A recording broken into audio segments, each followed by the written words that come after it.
ToyPic community top 10, brought to you by the Toydaddies.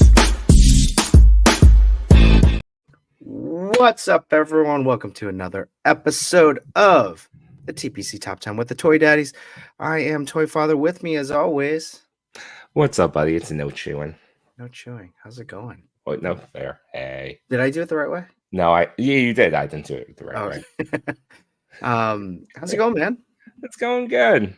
Yeah? Wednesday. I was happy that it's Wednesday. I feel like this week's going by quick. It has. It has gone by very quickly. Mm-hmm. Even though even though it's like the days are long, it's been going by quick. It's already Thursday tomorrow. Yeah, I'm excited. Just gotta get to the weekend. Just gotta get to the weekend. I have Friday off. Do you have Friday off? No, I don't. Oh. So you going live? When you going live? What time? I probably could. What time we going live? People, what time do you want us to go live on Friday? You want lunchtime? You want brunch time? Late afternoon time? Think about what we could do. Toy and tell. About you tell us about toys. I'll tell you about toys. Tell us about the next chapter of Laser Man. We could do a Laser Man reading. I gotta figure that one out. But yeah, welcome everyone. Yimbo is taking just the night off. He's been that's still uncertain. He may still be here in like he may show 30 up. minutes. Yeah, and I bet if he does show up to say hi, he'll stay for the rest of the show. But hey, I bet he will show up because he can't bear to be without a Wednesday top 10. Mm-hmm. Mm-hmm. I agree. I felt lost the week I took it off. Yeah, I didn't, but yeah. So. No, you did. I know you did. You missed us. You missed me. I didn't. Yeah, I missed you guys. I didn't. Yeah. I didn't feel lost. No, you were just wandering your house all Wednesday night, being like, "Oh, I should be doing something." Hey, we met up this weekend. We did. We did for our quarterly nachos and toys. Nachos and toys, and vampire tacos and wings. Those wings were so good. Were they? They look good. Yeah, the bread was nicely it was like a deep batter and had like real nice spice. Oh, yeah. I mean, I could smell them. They smell good. I was in a nacho taco vibe. Nacho taco, nice. Nacho taco. But then we saw Ghostbusters, which was fantastic. I loved it. I loved that movie. I still when you see a movie, you either forget about it or you think about it the next day. I thought about it the next day. Same. I thought, I don't know, it was just a great ride. It was just entertaining.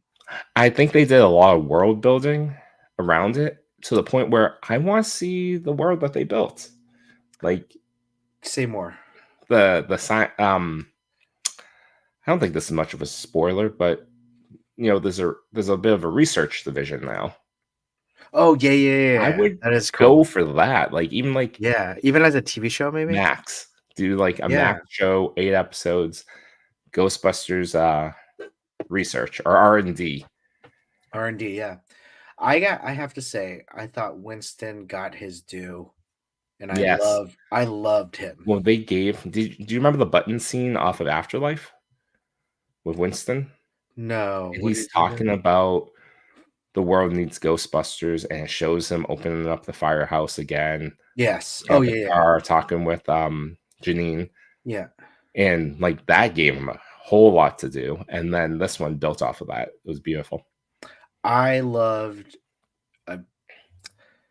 something about it. Just okay. Spoilers just a little bit, but seeing spoilers. Seeing Janine's role in there, just it made me just feel so good. I loved her character, and I thought it just added more.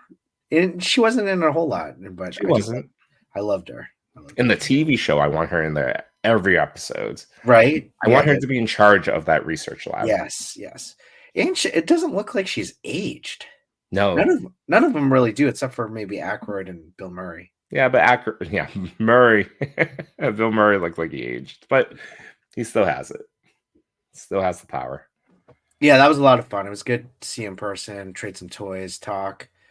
I was saying we talk every week, but we don't talk. That's right. I've been playing with this guy ever since. How do you like him? He's good. Although it's him and the Monkey King gave me. Oh, that He's a one. lot of fun. I forgot about it. I gave you that one. He's Isn't he cool? really cool. Yeah. He has I a lot knew of you liked him. hidden articulation that I didn't realize. He's really smooth when you move him around, and he's just the look is just so cool. And I I was hope you able to balance him too. I Some hope of you those like bring high him. kicks. I hope you bring him to Europe. Yeah. Yep. I need aviators, so I'm on a hunt for that. Or I might print some. That or you need one of those like, the stick and like the A Benzo and stick? Stick and Benzo? and so he's just traveling everywhere with it. I Mhm. think that would be a good idea. That'd be really funny. Or no, Fex does the luggage too. He's just rolling along toy luggage. That's a good idea. I could get little toy stickers and stick them on, I like that too. like in tiny Toydaddies, Between Two Sentinels, Worthy Addiction, all plugs. Yeah, I know. Ding, ding, ding. I like that idea too. I played with this guy. I think he's a top 10 fig Yeah, with the mod. we need to do our top 10 halfway in May, I think, or May or June. That's true. And then I still have this, but I cut him off, guys. Oh, you cut him good. How did Machu get that off without cutting? He said he just took off. He took off the arms and then heated it up and then pulled it off. Hmm. So I was like, okay, well. But you're never gonna go back. Yeah, I know. And I'm like, okay, it's fine. I mean, I could, if I were put it on something, I could just maybe hot glue.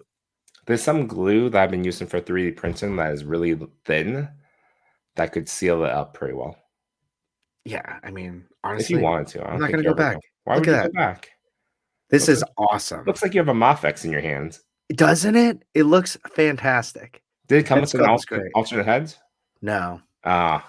but this is all that I was about to say. This is all the head I need. Like this is. Look at that sculpt. This is the perfect Scarlet like lens. I agree. Oh. You should get another one and practice cell shading. I have 2 more, so yeah, okay. You have 2 more coming? I bought 3. You bought a case? I bought 3. Case of Scarlets? I don't know what it is. Like with Scarlet, I feel like I need to buy more of them because they sell out. They do. They really do. Every time they sell out. And the retro, I wish I had bought 2. I only bought 1. This one, I was like, oh, I'm gonna grab 3. I'm like that with a few figures. Like I have 2 retro carded Venoms. Oh yeah, that's So I have one on cards. the one that came in the box, right? Yeah. So I have one on cards, and I have another one for Retro Beast. Which one? The lab coat. Lab coat. So I have that. I have the lab coat too. And someone told me he was going for like $100. We should sell them. I know. We have cons to worry about this year. That's $100. I'd flip that. Any takers? Anyone? To add to my Spider-Man, I got 2 more Spider-Man. I got Assassin Spider-Man, Spider Shot, with weird fingers or pointy fingers. Finger guns. Then I got Last Stand Spidey, who has no ab crunch. That's sad. I know. See, like, look. It's because of the jacket. I know Jay Shot was calling me out for making that statement about butterfly joints.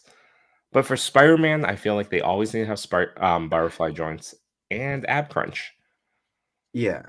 Wait, what was it that you I said something like? about like that I like a figure and even and it didn't have butterflies or something like that. I forget. Yeah.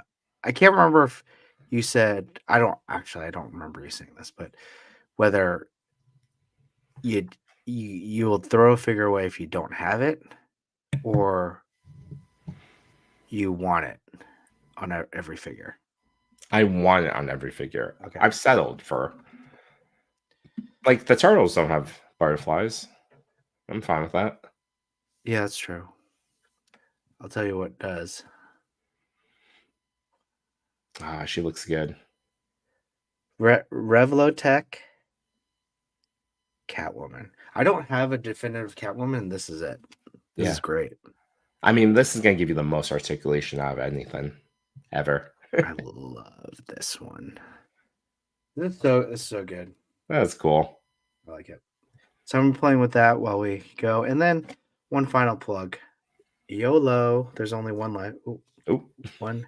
YOLO Cheetor. They started to ship out Pro Optimus Prime. I thought they already did. Well, they were announcing it, but I think I saw someone got it in hand. Wow, he looks really good right here. I love putting this thing together, and I think I put a reel up. Check it out. The reel, I had said, it's like building Legos, then having a fully articulated figure as the final product. You know? It's basically what Build-A-Figures would become if they were allowed to evolve. To be like, hey, instead of like 6 pieces, it's 20. Yeah, it's a lot of fun. I had more fun putting it together and then just like propping it up. You feel somewhat accomplished. I liked it a lot. It's a cool figure. I think you really like the die-cast ones. Yeah, I want. Yeah, it's not 100% die-cast. It's parts of them, but the light-up features, the extra articulation. I kind of want to get Primal because I think his look looks good. But I'm waiting for them to do, or at least this is just wishful thinking. I know nothing. That they do an Optimus Prime, but it's the cartoon version. Optimus Primal, sorry. Okay. I was like, they did do an Optimus Prime, the cartoon 2 of them. 3 of them, actually, I think. So, like the old design? Yes. Beast Wars? Before he went Transmetal. And then when he goes Transmetal, I'll buy that one too. And then when he goes Optimal Optimus was my favorite, even though the color scheme was weird. Like, I'm like, oh yes, this is awesome. It was so ridiculous. Wasn't it? It's a gorilla that transforms into a jet. Yes. And then he's like, he grew so big because he put the Matrix in him, right? That's right. Yeah. and then of course, like Megatron has to be a dragon. And they stayed a dragon. What was that? And he stayed a dragon, yeah. I think, did we talk about this? How I thought it was awesome. Many people didn't like it when it went to Beast Machines. When we spoke to D Amazing. Okay. He has a very strong opinion. I did like it how in Beast Machines it showed Optimal and Dragon Megatron fight each other. And then all of a sudden they find themselves on Cybertron again. Yeah. I did like all the little twists. Like hidden characters like Rhinox. That was a sad story, but great episode. Yeah, Rhinox. All like honestly, like I think that was one of the first times where a show became a different show but connected to the old show, you know? Yeah, at least for like I would agree. Because it's supposed to be something different, but it references the old show, which is pretty cool. Oh, at that time, a lot of shows did that, like Batman to New Batman Adventures, Beyond. That's true. To Batman Beyond, to Justice League, Justice League Unlimited. Yeah, that was a great era, man. And then X-Men, talking about that era. Just about to say that. Yep. You like the 3rd episode? Love the 3rd episode. Spoilers. We don't talk about it, but we don't talk about spoilers. But no spoilers. No spoilers tonight. It just but did you like it? I loved it. I loved it too. I love Morph. I need more Morph. Yeah. I need a new Legend Morph in a slim body. I think this Morph is more palatable than the old X-Men Morph. Yeah. And this is mental, like Morph after, going through a lot of trauma and going through a lot of mental health exercises. I will say this. I know Clintastic has some things to say about it, but I think it would have been, we talked about this behind the scenes, it would have been best if it was 2 episodes. No doubt. Yes. Yeah, I would have preferably, but I'm glad we have it.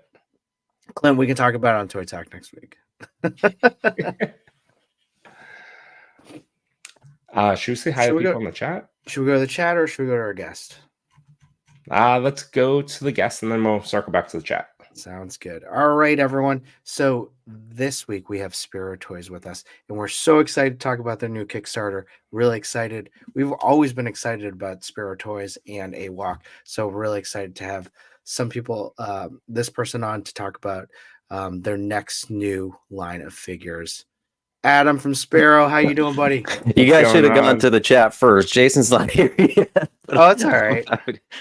Hey, All good. if we get that morph, how badly do you want like the older morph head as a pack in? I would say that they would need to have that, right? It's a no-brainer. And even the second shot at the old morph heads, Mm-hmm. second shot at the evil morph heads.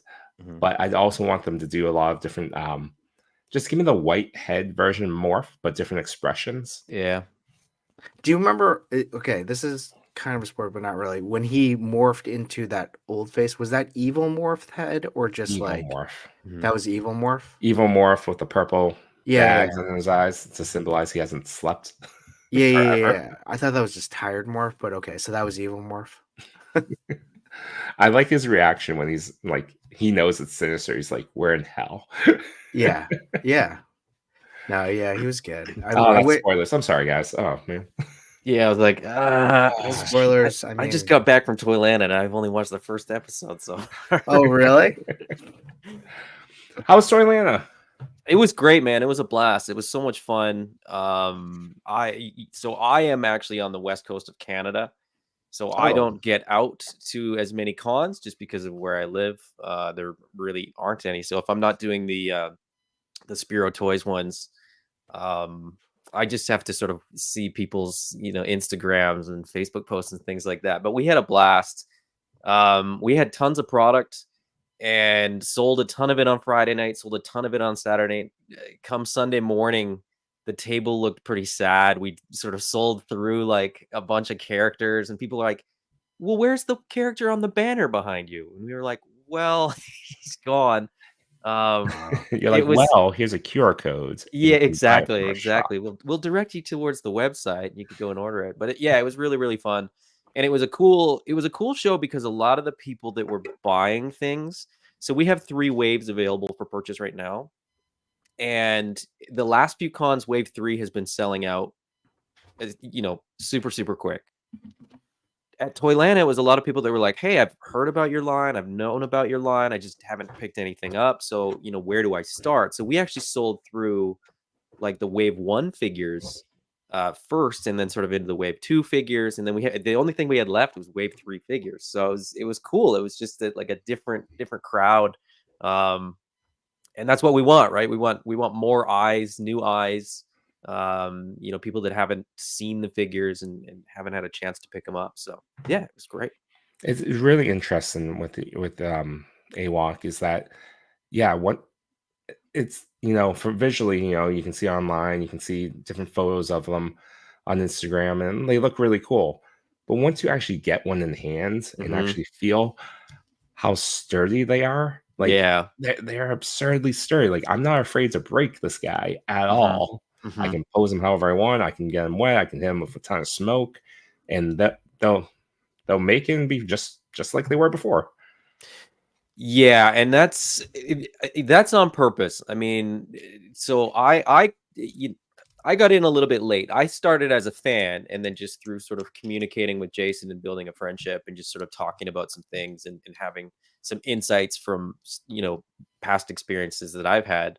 It kind of turned into more, and now I'm working, for Spero Toys and working very closely with Jason, and it's great.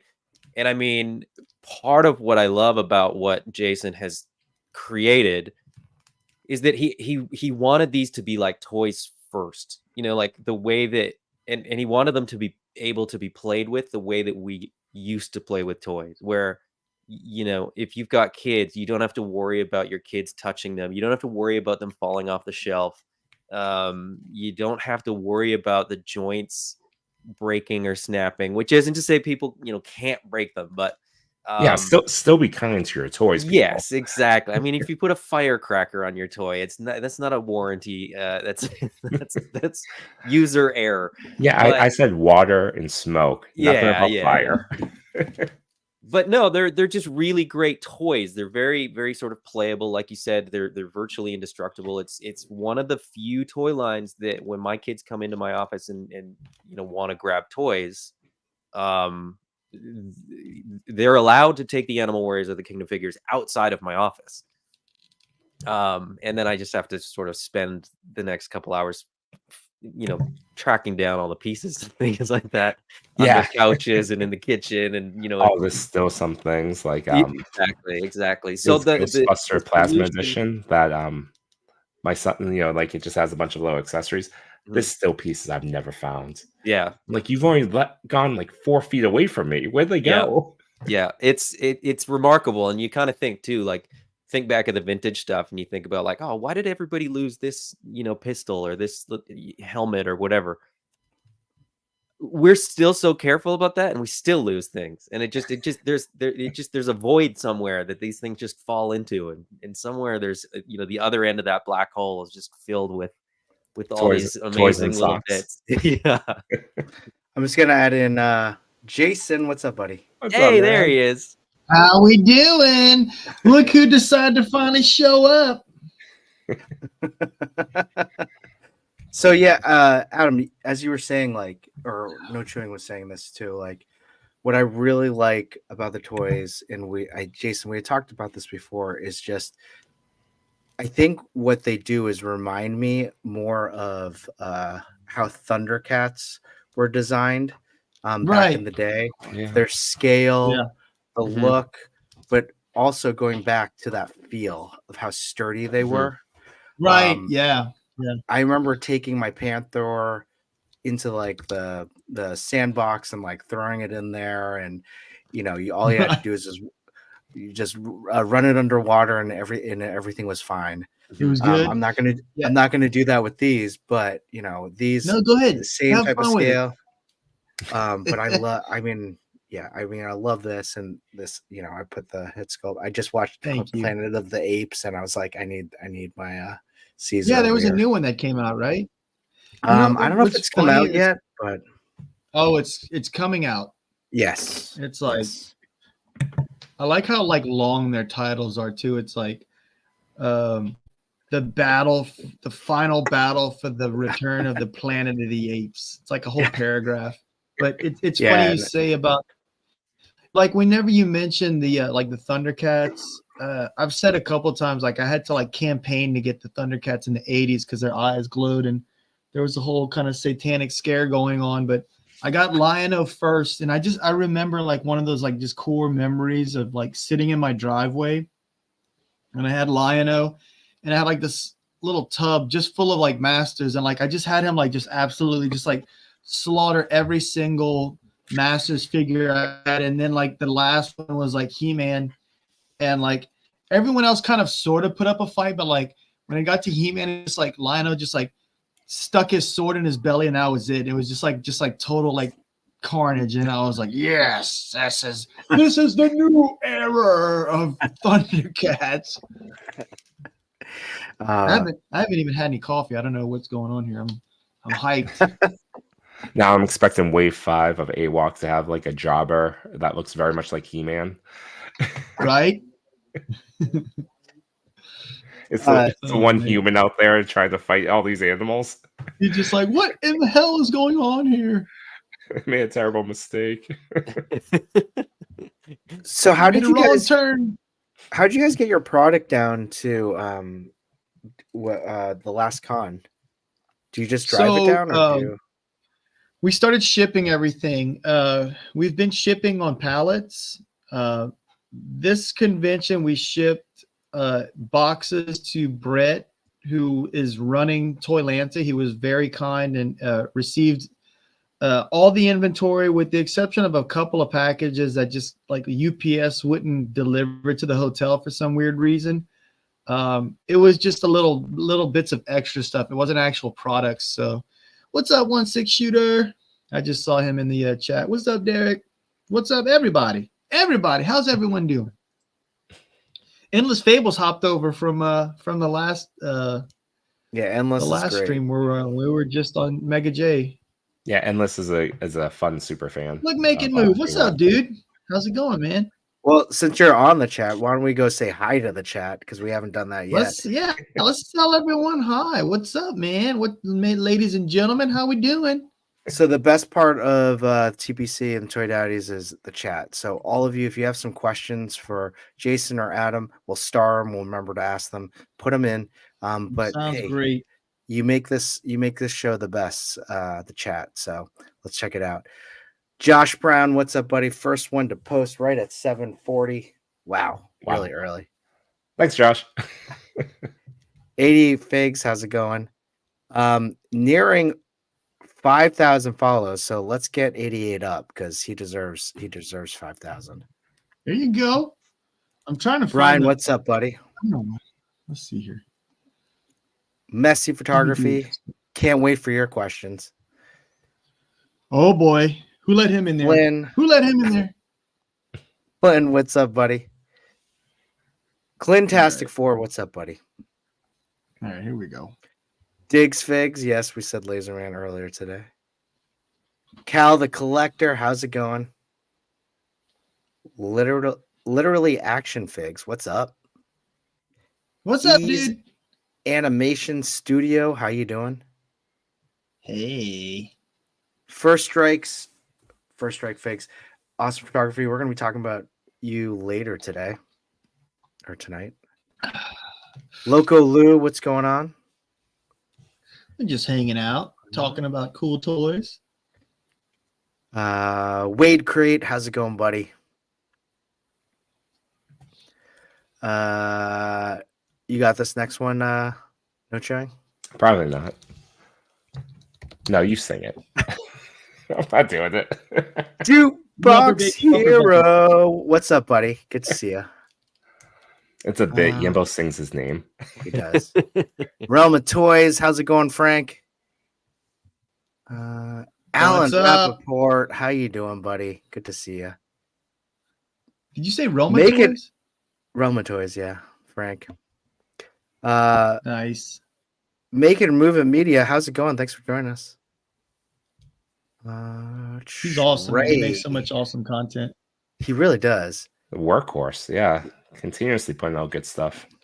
Ray Paz, how's it going? Mentioned you before, Endless Variables. How you doing, buddy?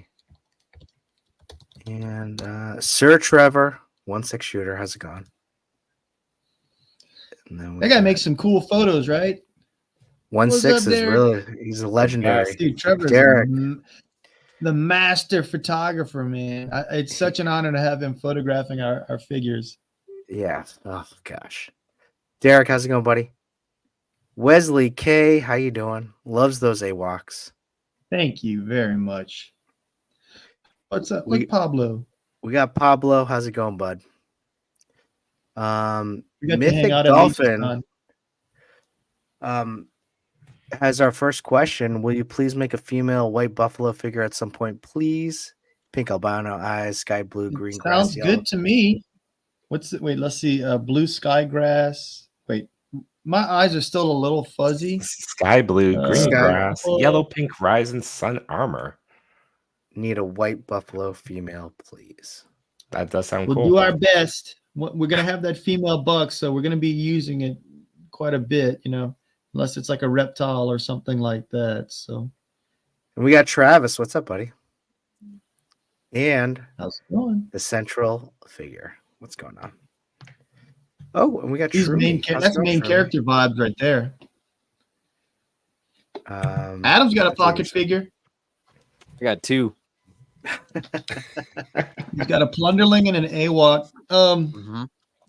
So I don't have a pocket figure. Usually what I do is I have a rotation of like new figures and then like favorite figures. Adam and I were talking about dad standing up while we eat. I like to stand up in the kitchen and eat most of my meals. And I have like the newest stuff that I got like right in front of me that I can kind of see and mess around with while I'm eating.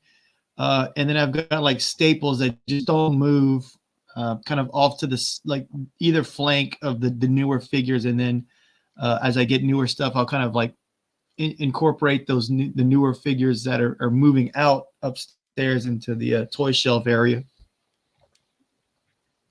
And this is all while you stand up eating. Yep. I like to stand while I'm eating. I don't know. I don't do know what it too. is. I do Yeah? too. And then my aunt Is told that like me a dad thing or something? I don't I do know. it too. I lean. There's an island, and I just lean on it. Yes. And Yeah. I Yes. like my Yep. kids have like their plates, and I've just freshly Right. served them, and I'm just shoveling something into my mouth. I mean, Yeah, I That's just it. Just hork Can it I have a down, drink? man. Can I have more of this? You're never gonna sit down anyway, so you may as well just Right. eat Yeah. Just standing up. I just exactly. stand You at get the dinner aggravated. table. I just I rue when I Just hear like lording over the table. a fork just like drops and hits the ground. I'm like, come on, I just gave it to you, man. Like, oh God, I'm standing up. You get one. Uh, I see. Ray's got my a good aunt once question. my aunt once told me that standing up is not good for digestion while you're eating. That's so, what Derek probably said right. too. Really? But walking is good for your digestion. Yeah. So like walking after you eat is good I for don't know. digestion. So why not walking during? Maybe. I feel like we're Your so aunt What about eating on a versatile. treadmill? Your aunt's probably recommending bum shuffling after dinner, so you stay seated, but you move at the same time. Right. Should try it. Ray does ask, will figures have a way to store and carry their weapons on themselves at some point? Because I've asked and seen this Yeah, we're question working on the like a generic strap system that, and then there's all the figures have plugs in the back. So we'll try to cater to each like weapon set. That way, we've got like the generic strap, and then the other, the little plug-in will be meant to kind of hold specific weapons. So it's something that we're going to kind of work on throughout production to kind of to dial in. Maybe even a weapons rack, and then you store all the excess parts. Weapons rack would be cool. I actually designed. What's funny is like for the last Kickstarter, I designed this weapons rack, and so many people wanted to buy it, and it was just I made it on like a laser burner, and then just kind of put it together almost like a 3D puzzle. So that might be something that we could maybe offer. I don't know. Maybe we could just like send the design to that Dio company that does like the cardboard dios. I wish I could remember what their name was. Extreme Set. The Aztec. What is it called? Extreme Sets. Yeah, I should just send the design and be like, here, this is free. Make this so we can send this off to customers and have it for ourselves as well. The weapon storage. Think like the Mythic Legion strap. It'll be right. Like, that's exactly. kind of the Yeah. idea, right? That every figure could get packed in with sort of just a generic. It won't be as generic as that one. Jason's designed like 8 of them. Right. So yes, I did. Just have to figure out which one works the best. I know, right? I like this. This is hilarious. Literally, make dinner with funny. Yeah. Derek's right. We're bringing back AWOK Wednesdays, so stay tuned for that. Oh, nice. With a twist. AWOK Wednesdays twist. Both Adam and Derek had a really good idea, so we're going to implement that very soon. The twist is it's not as much of a headache for me. Yeah, and Derek and Sequoia. I'm just like, what would be cool? And you're like, no, that's not cool. That's a lot of trouble. I do have to say, I went to Legion's Con, and I'm so glad I got him. I went. Oh, cool, man. I think the first day. Yeah, I wasn't there, unfortunately. They ran out of I think there were only like a few tangers, and then Adam, it was either you or someone else. They're like, come back tomorrow morning. Yeah, we'll have like 3. And I was like, okay. We did 5 a day, and the people there were people that were like, I'll give you like $200 for one today, and I was like, nope, you got to come back tomorrow. Can't do it. Yeah, it's not fair. One of those guys just didn't come back. He came back too late. You guys had come and bought them. I think No.Chewing. I think you got yours on Saturday. I waffled for like 2 minutes, and Yimbo bought the last one. Yeah, it was Yimbo and I. Oh, you didn't get one? Just get them. It's all right. Especially like the Danger and the Vero. We'll get you one. It's better to just kind of grab it as soon as you can. Yeah.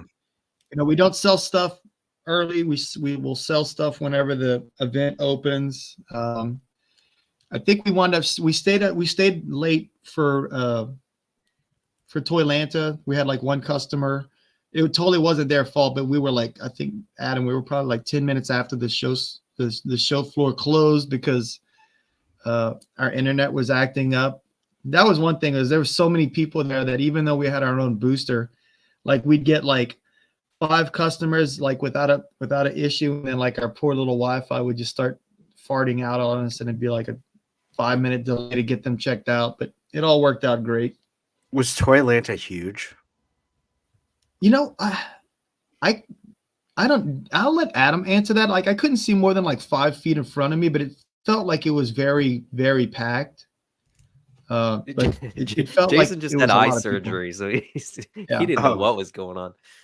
It was so there was a bunch of different rooms, and the main room was a little. You guys were at Legion's Con, so I'll use that for reference. The main room felt like it was a little bit smaller than the Legion's Con main room, but then Legion's Con sort of had that one room across the hall. Yeah. Toylanta had Right. like 5 or 6 small rooms. One of them was about the size of that other room. So I think in the end it was probably roughly the size of Legion's Con. Oh, okay. I don't know. It was a very different show though. A lot of vintage toys, a lot of GI Joe stuff. Going back all the way to like the 12-inch GI Joes and stuff like that. But it's a cool show. It's like it's a good vibe too. Like the crowd was really good. And everybody was just having a good time. And maybe that's all cons. I don't know. I've never been to a con where people were like nasty or anything like that, but it was good. It was great. Well, it's crazy that it was such a fun show. It was really. You're talking about how much product you moved, and it just shows like down south, like I don't think there are many venues where you could probably get that stuff. So you know what? Yeah, go ahead, Adam. I was gonna say, other than us, I think the only sort of brand, like the only company sort of representing their brand was 4 Horsemen, I think. Oh, were they there too? Oh, really? Okay. So it was us and them, and then everything else was toy stores and collectors and like I said, a lot of vintage stuff. So it was kind of interesting because I wasn't sure how that was necessarily gonna play out, but I think a lot of people kind of came to us last because they were kind of going to. I'm looking for these 5, grail things, and if I find them, that's where I'm going to spend my money. Exactly. But everybody came back to us. We had people that would come to the table like 3, 4, 5 times, and we were placed perfectly because the main hallway went all the way down the hallway, and you could see we were directly through the main entranceway, right at the back wall. So like you saw us, as soon as you sort of walked in. Mythic Legions, they tucked off in a corner. But I think they did okay too. But yeah, we had our big banners. Yeah, I think they needed that corner. Yeah, I think they asked for. Yeah, they needed that corner just because of the way, like people will flock to that area. It would kind of cause a bottleneck if they were like front and center.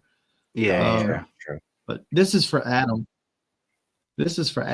I went to go check on Derek and Sequoia this morning, and right before I got there, my eyes just started like gushing water, and I was like, "What is going on? This is crazy!"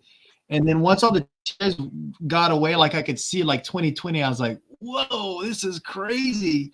My vision finally came back, so I'm a happy. All weekend, camper. it was like I can see perfectly. I can't see it all. I can see perfect. Oh, it's gone again. Yep. It would just come and go, and it was so frustrating. I was like, I felt like Mr. Magoo.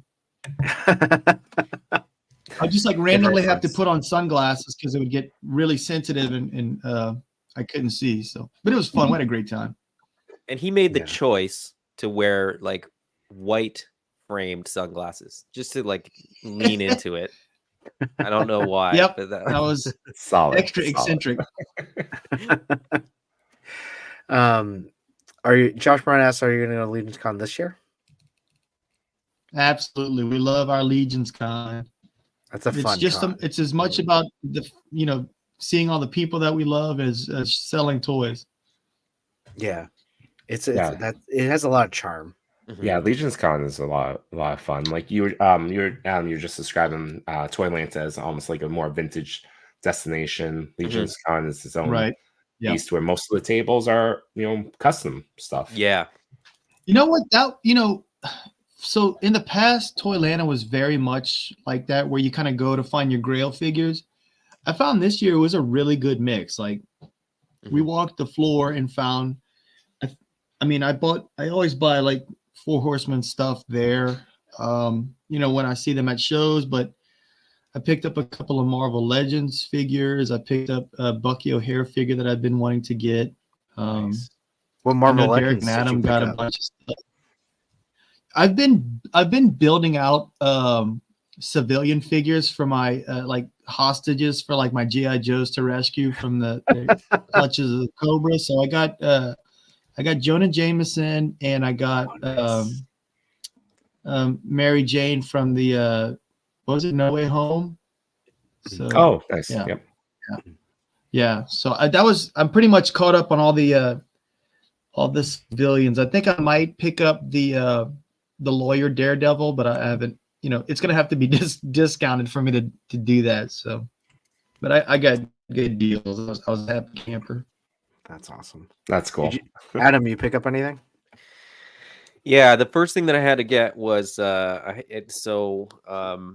my family as a whole kind of just recently got into the Masters of the Universe Origins because of a couple of waves popped up at like it's called Dollarama. I don't know if you guys have that or not, but it's kind of a dollar store. So they're like $4 a piece. And my wife actually bought them, and it was like, okay, we're collecting these now. And I was like, all right. And then she kind of out of nowhere breaks out these like She-Ra box sets. She's like, I used to love She-Ra. She's not into toys at all. She's not she's all of a sudden just become like a switch is flipped. Occupational hazard is spread through the kinda, family. yeah. It's That's like great, proximity. It's like this disease is like spreading into the rest of the family. They say Sees couples how that much collect joy it together brings you, and stay it's like, man, together. this is cool. I need to get in on this. But she's been absolutely amazing in terms of just letting me have time to do all this stuff on top of my full-time job. And so the first thing I had to get, because the Origin She-Ra has sculpted hair, but she wanted to brush She-Ra's hair, so I had to find a vintage She-Ra, and I got She-Ra and Catra and Swiftwind for her. And then I got the horse, right? You got the horse. Yeah. And then I got a couple more Origins. And then at the end of the show, this guy's arm broke off. So Jason's like, can you just take this? I don't want this anymore. It's broken and I don't want to display it. And he's too fragile. And I was like, I'll take it. I don't want to play with you anymore. So yeah, it was.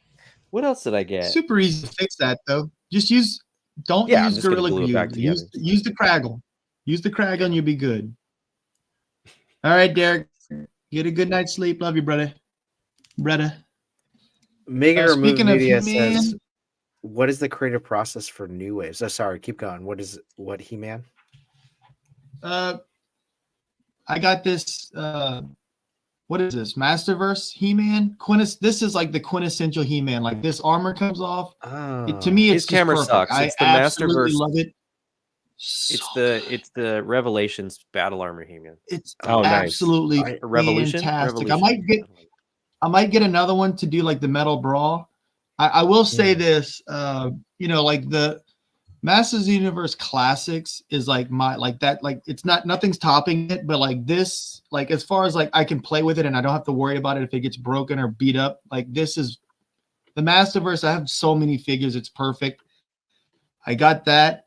Let me show you this real quick. I had both of these figures on pre-order and they both showed up like way early, like within 2 days of each other. I got the classified, original style Duke. He's fantastic, really cool figure. I do prefer the portrait from the original, like Wave 1 classified Duke. Besides that, I prefer everything else on him. I got this really friggin' awesome metalhead. So cool. He's like just packed with accessories. Cool. Oh, I don't have mine. He's got yet. 3 different looks. You could do like a helmeted head. The original one came with a helmet, or the hair on this is removable. So there's like a version without the goggles. Really, really cool. So Make It Move asked about like the process of like, preparing waves.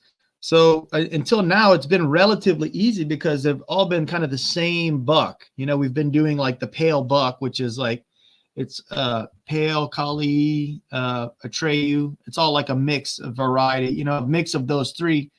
But we've been working on these other bucks, essentially since wave 2 was delivered. Or actually before that, we did like the female bodies and then the kanji body, we sculpted it during the production of the first Kickstarter stuff. So we've been sitting on those for a while, and then we kind of rolled into the reptiles and the latest thing that we did were the brawler bodies. So, strategically we had to think about, do we want to wait like 4 years to eventually work all these into waves, or do we want to do a Kickstarter and like go out real big and show, what we've got, our catalog that we want to have of parts that we're going to be like mixing and matching. So hopefully everyone can kind of see the potential that we're kind of shooting for here with all the variety.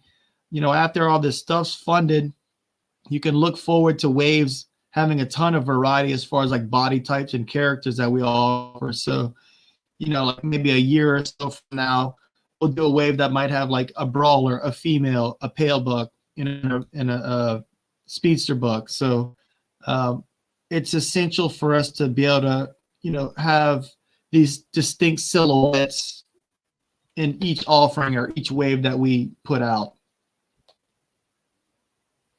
Oh man, these look so good. I mean, I'm sure you've heard this. This one really speaks to me, King Hannibal. King Hannibal. Oh, cool, man. Dope, eh? Look at that big honking mace, man. Did you guys read the comic book? That's ridiculous. I read the first four issues. Yeah, that's all of them. So what I was pushing Jason to do was we won't release issue 5 until the big gun when he drops out of the didn't make the cut, but there's more. Yeah, we've got kind of like that gun right there. So that was the compromise. Adam wanted that gun, and I was like, okay, we could do it, but it's so complicated though. It's so crazy. The thing about that double barrel magazine that clips in, if we did that double barrel, it'd be really hard for him to hold it with 2 hands. So I was like, you know what, let's lose that and just kind of make it almost like a laser rifle type thing. Mm-hmm. I love just how the thoughtfulness to the details are like, well, I don't think it will work because he needs to hold it with 2 hands. It won't work that way. Like, I would just been like, let's make it. We're collectors at the end of the day. So, well, there's always the potential too for I'm trying to. We haven't seen it yet, but I think we will hopefully, once this stuff starts shipping and once the line gets a little bit bigger, start seeing some of those customizers coming up with their own. I saw this in the comic, but we didn't have it, or maybe a different head or whatever for customizing. So we're hoping that happens. Yeah. I mean, we don't have time to do it, but I think our fan base is very, very talented. There's lots of customizers and lots of very creative people. So I think it's just a matter of time. That's why Legion's Con. That's why Legion's Con's so perfect, because that's where you see all those things, right? Yeah. Yeah, we even saw. I mean, we saw a bunch of Animal Warriors of the Kingdom customized figures at Legion's Con, and Legion's Con, we hadn't even had figures out for a year. So, we've still got time. There's still, we're still growing. We're still, with these bucks, we're expanding, the library and things like that. And I think, people ask, are you going to do this species or a female version of this or what have you? Everything's on the table. It's just, we don't have the budget or the capacity to do 80 figures in a year. And we wouldn't want to either, because then people wouldn't be able to buy them all. It'd be too expensive. Exactly. Yeah, Adam made a good point. There's a fine line where, we want to offer like a nice, well-rounded wave each time and do like 3 to 4 waves a year. It doesn't put too much stress on the factory. It doesn't put too much stress on the collector. It's 4 figures per wave. There might be like a convention exclusive here and there, but we want to kind of make it very palatable and easy on everyone's budget but pack as much quality in there as we can. I feel like I had something really clever that I was going to say after that, but I totally lost it. I saw that raving image and I got all excited. I can't wait to show the 3D version of that. We started kind of seeing sneak peeks of it at where were we? We were at the Chinese buffet restaurant. Dan started sending us little sneak peeks of it, kind of like blocked out versions of it. So yeah, there's 20 days left. Well, we picked out over there a 3D version of it before the campaign ends. Oh God, this one. We're gonna try. Not, I don't know if we can do the Cardinal, but Raving. I think we'll have a 3D version of Raving for sure. But we'll do it. He's really excited about sculpting those birds. So, we have a little bit of stuff to catch up on. We've got a little bit of stuff to catch up on. Like we're going to be showing the head soon. I'm coloring that figure right now. The one you just scrolled to, the silhouette. We'll probably show that off soon. We've got a couple things that we need to put in 2D images of the heads for the brawlers. I'll be showing off I need to upload the weapons for him. I'm particularly excited about that figure. I really want it to get unlocked. Brutox. But we'll be just filling stuff out. Yeah. Did I have a fever dream? Cool. I thought there was a rhino on the way. This one. There is. We just haven't shown everything off yet. Yeah. Okay. Yeah. Yeah.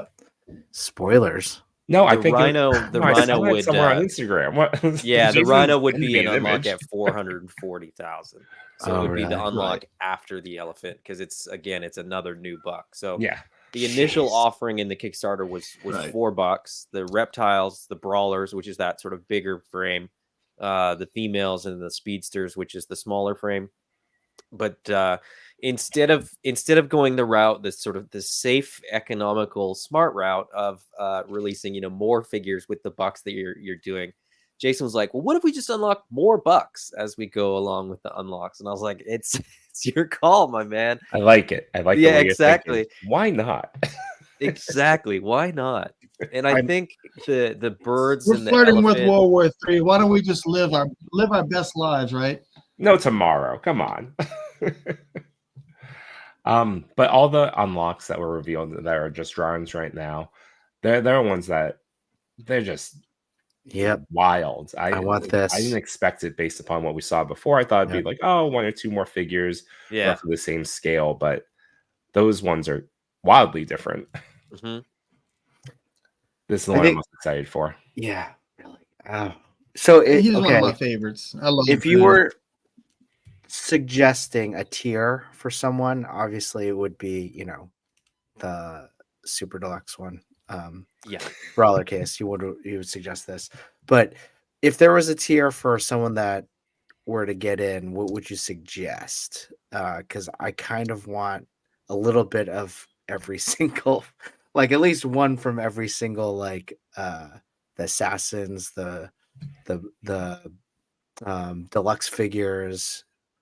I would suggest, if you're just getting into the line and you're kind of just wanting to kind of dip your toe in and getting like a sampling, so to speak, there's a 5-pack of the single of the standard figure option. And then you can always go and just add on those brawlers. That way, if you're like, I like these 3 brawlers, but I don't want to like do like a different, higher pledge than this. Get the 5. There's this 5 standard right there, and then you can just add on the additional brawlers that you want. I think that's probably the best of both worlds, where you're getting a good amount of stuff, but if you're a little hesitant, you can do that. That's what we do, Chris. We go in for the all-in. Okay. And we have to do a draft order on who gets who. No, that'd be so stressful. I know you hate when we do that stuff from each other. You can save on shipping. That'll be nice. I live 40 minutes away. Yeah. Because I'm going to go for the fox, do that. or I'm going to go for the chameleon. I do want the fox. There you go. Are we going to get 206 while we're on this podcast? And the rabbit. And the Geico. The chameleon. The chameleon's a funny one because like we went through all these and I mean I absolutely love all of these, and there's truly like when we were mapping this out, and Jason just kept giving me sort of more cool figures, and we're not doing, you know, there's army builders, but they're unique figures. They're not like base figures. They're not just repaints. They're unique and new figures. I was like, there isn't a figure to skip. Like there isn't, you can't just like look at this and be like, I'll just take this one and I'll be happy. It's like, they're so good.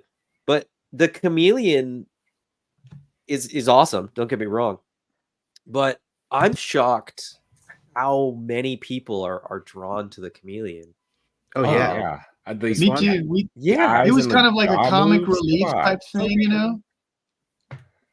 Yeah, I think it's just that it's a chameleon. People are just really, really into the species, I guess. I mean, it's a cool animal. It's a weird thing, you know? Is he the morph of AWOK? Is that what you're saying? It's the morph of AWOK. You know, morph this time, not last time. Last time, you know, in the 90s, the new morph. Really liked it. New morph. Yeah. People love that. Well, he does come with an alternate head that's a different species. So I mean, I guess in some way, it comes with a snake head.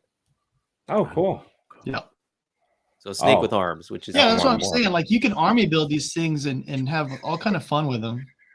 Now the snake is the ultimate snake. He has arms. He has arms. It's evolved. He's also gonna have he'll get a spit. He's got like Dan did this acid spit for him. He's really cool. Oh, really? It's really cool. Ooh. I tried to I've got different kind of resin, and I didn't have green, so I just was like, oh, I'll hold off and show it later. We'll show it as like a render. That's cool. I mean, Adam, you're absolutely right. I'm like going through all these. I'm like, I want that one. I want that one. Oh my gosh, I can't let up. Like I can't get all of these, or can I? Yeah, you can get the all in for $325, and that'll get you all the initial offering, or you can get the epic all in, and then you get one of everything that gets unlocked. So look at you guys. Look at you marketing geniuses. You guys are ready for this week's shows. Really know how to feed on my addictions. You don't want to miss the elephant. I'm just saying. You work way. Oh, no one's missing. You're working way too hard not to enjoy yourself. You know what I mean? That's true. That's true. I do have to say that Mythic Dolphin. I'm sorry. Back your first one, it was rightfully so. Like, I loved how successful you guys got in from the start. It's really just awesome, Jason, to see it just grow to the fame that it is right now, because of how hard you work, but also the thought that you put into each figure, not even like your whole line, like each figure, like what weapons go with it, how they're going to hold it, the design in itself. I don't know how you do it, but it's really impressive. And it's just, you always want to, like, I don't want to say that you're the Rudy of the toy world, because you're not, but it's really good to see. I feel like we are, though, right? Do you really think so, though? Because you're really successful. You know, there's a naive nature to what he does too. I'll tell you that. That's I mean, you're just on your way from being, that hero to villain. Live long enough. Well, I'll say this, like Adam and Derek and Brick and Kato and several others kind of buffer me from like they have this like protective bubble that allows me to be like whimsical and eccentric and think of all these ideas. And we've got a fantastic 2 artist. Utoma draws like, he just is so good. And Dan and Arlen and James are just amazing sculptors, and they understand my design language, which is it can't be said enough, like how much of an asset that is, where like sometimes I'll make certain suggestions and they'll like take it across the finish line in a way that I'm like, man, you really improved on my like general idea. So it's very much a team effort. And I try to do the balancing act of, doing the creating and also what would I want as a customer. So it makes me feel good to know that like people are starting to be receptive. And I always felt that, you know, we were making good product and that our real challenge was to get the brand awareness out there. And particularly like the last couple of shows that we did, seeing the people's reaction when they see them in person. It's, you know, it's, this applies to all kind of stuff in life. You know, you wouldn't just buy like a car just seeing it in a cool picture or commercial. You want to go and like see it in person. How does it feel? Does it, you know, is it a good product? And it's really cool to see people when they see it in person. It's like you see the like this little thing click in their head where they're like, oh, whoa, this is cool. And it's like they give themselves permission to like something new, which can be a little nerve-wracking and scary at first, you know. But yeah, I think that was a big difference. Like talking with you at the beginning of the first Kickstarter to seeing your team, like everyone who works at Spero at Legions Con, and feeling so awesome. feeling the energy from your team. Everyone is so positive. Adam, you were so positive. Like the I forget who I was talking to, but like everyone I talked to, Eddie. I think it was Eddie. Just everyone who I talked to were so passionate about Eddie, it. I forgot Eddie and William and so Drew. Positive. Like it was just really fun to hang out at your booth. Really. Yeah, I absolutely agree. Thank you. All Yeah, look you like know, you're I having a great time. We are. You know, it's kind of hard to fake that. And I'll say that, you know, with all the kind of like turmoil that there is in the world and just everyday life, it can be really easy to kind of be, you know, negative and fuss and complain and be down, you know. And I feel like one of our signatures is kind of like infusing joy and having fun and allowing yourself, you know, to enjoy what you've worked so hard on. You know, like I do kind of joke about, you know, I make the pitch where you're like, you work so hard, why not, you know, treat yourself? And it's true. It's like, you're like, we're kind of slaving away. We've got all the boring stuff that we've got to buy, like, you know, food and toilet paper and the necessities and stuff. And it's like, you know, you owe it to yourself to kind of get a toy or whatever it is that you're into, get a cup of coffee or whatever it is that's going to kind of like, you know, reward yourself for like having your nose to the grindstone. And, you know, we're excited and honored to be a part of that. Everyone that's involved too is in like firmly in the camp of toys are fun, and that it's, you know, if you're not having fun, you're doing toys wrong. Like that's, you know, there shouldn't be anger and resentment and frustration. And so, you know, the line is fun and we try to, you know, keep it light and do cool stuff. And, you know, Jason is coming up with new stuff and new characters and what if we did this? And so it really is fun. And that's hopefully, and I believe it is, kind of translating to the toys. So we're just happy that everybody that sort of gets the chance to play with them is sort of finding that out for themselves too. Yeah, and I think it's a good mixture of what you're saying is you work hard and you play hard, because you guys have put so you see it. Exactly. You put so much energy and love into this product, and when it gets released, it's some of the best stuff. Like you feel it. Like thank you so when I much. got my first AWOK, when I first got Pale, when I first got my first Atreyu, like I'm like, oh my god, these things are awesome. Like they're just so much fun. They feel so good. Yeah. They really do. Like, yeah, I remember. So fun.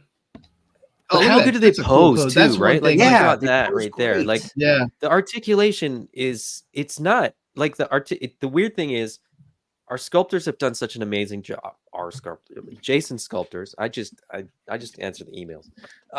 The sculptors have done such a good job of sort of designing the sculpt so that you get the right range of motion. Yeah. Where sometimes you'll see the exact same articulation in a figure and it just doesn't move right.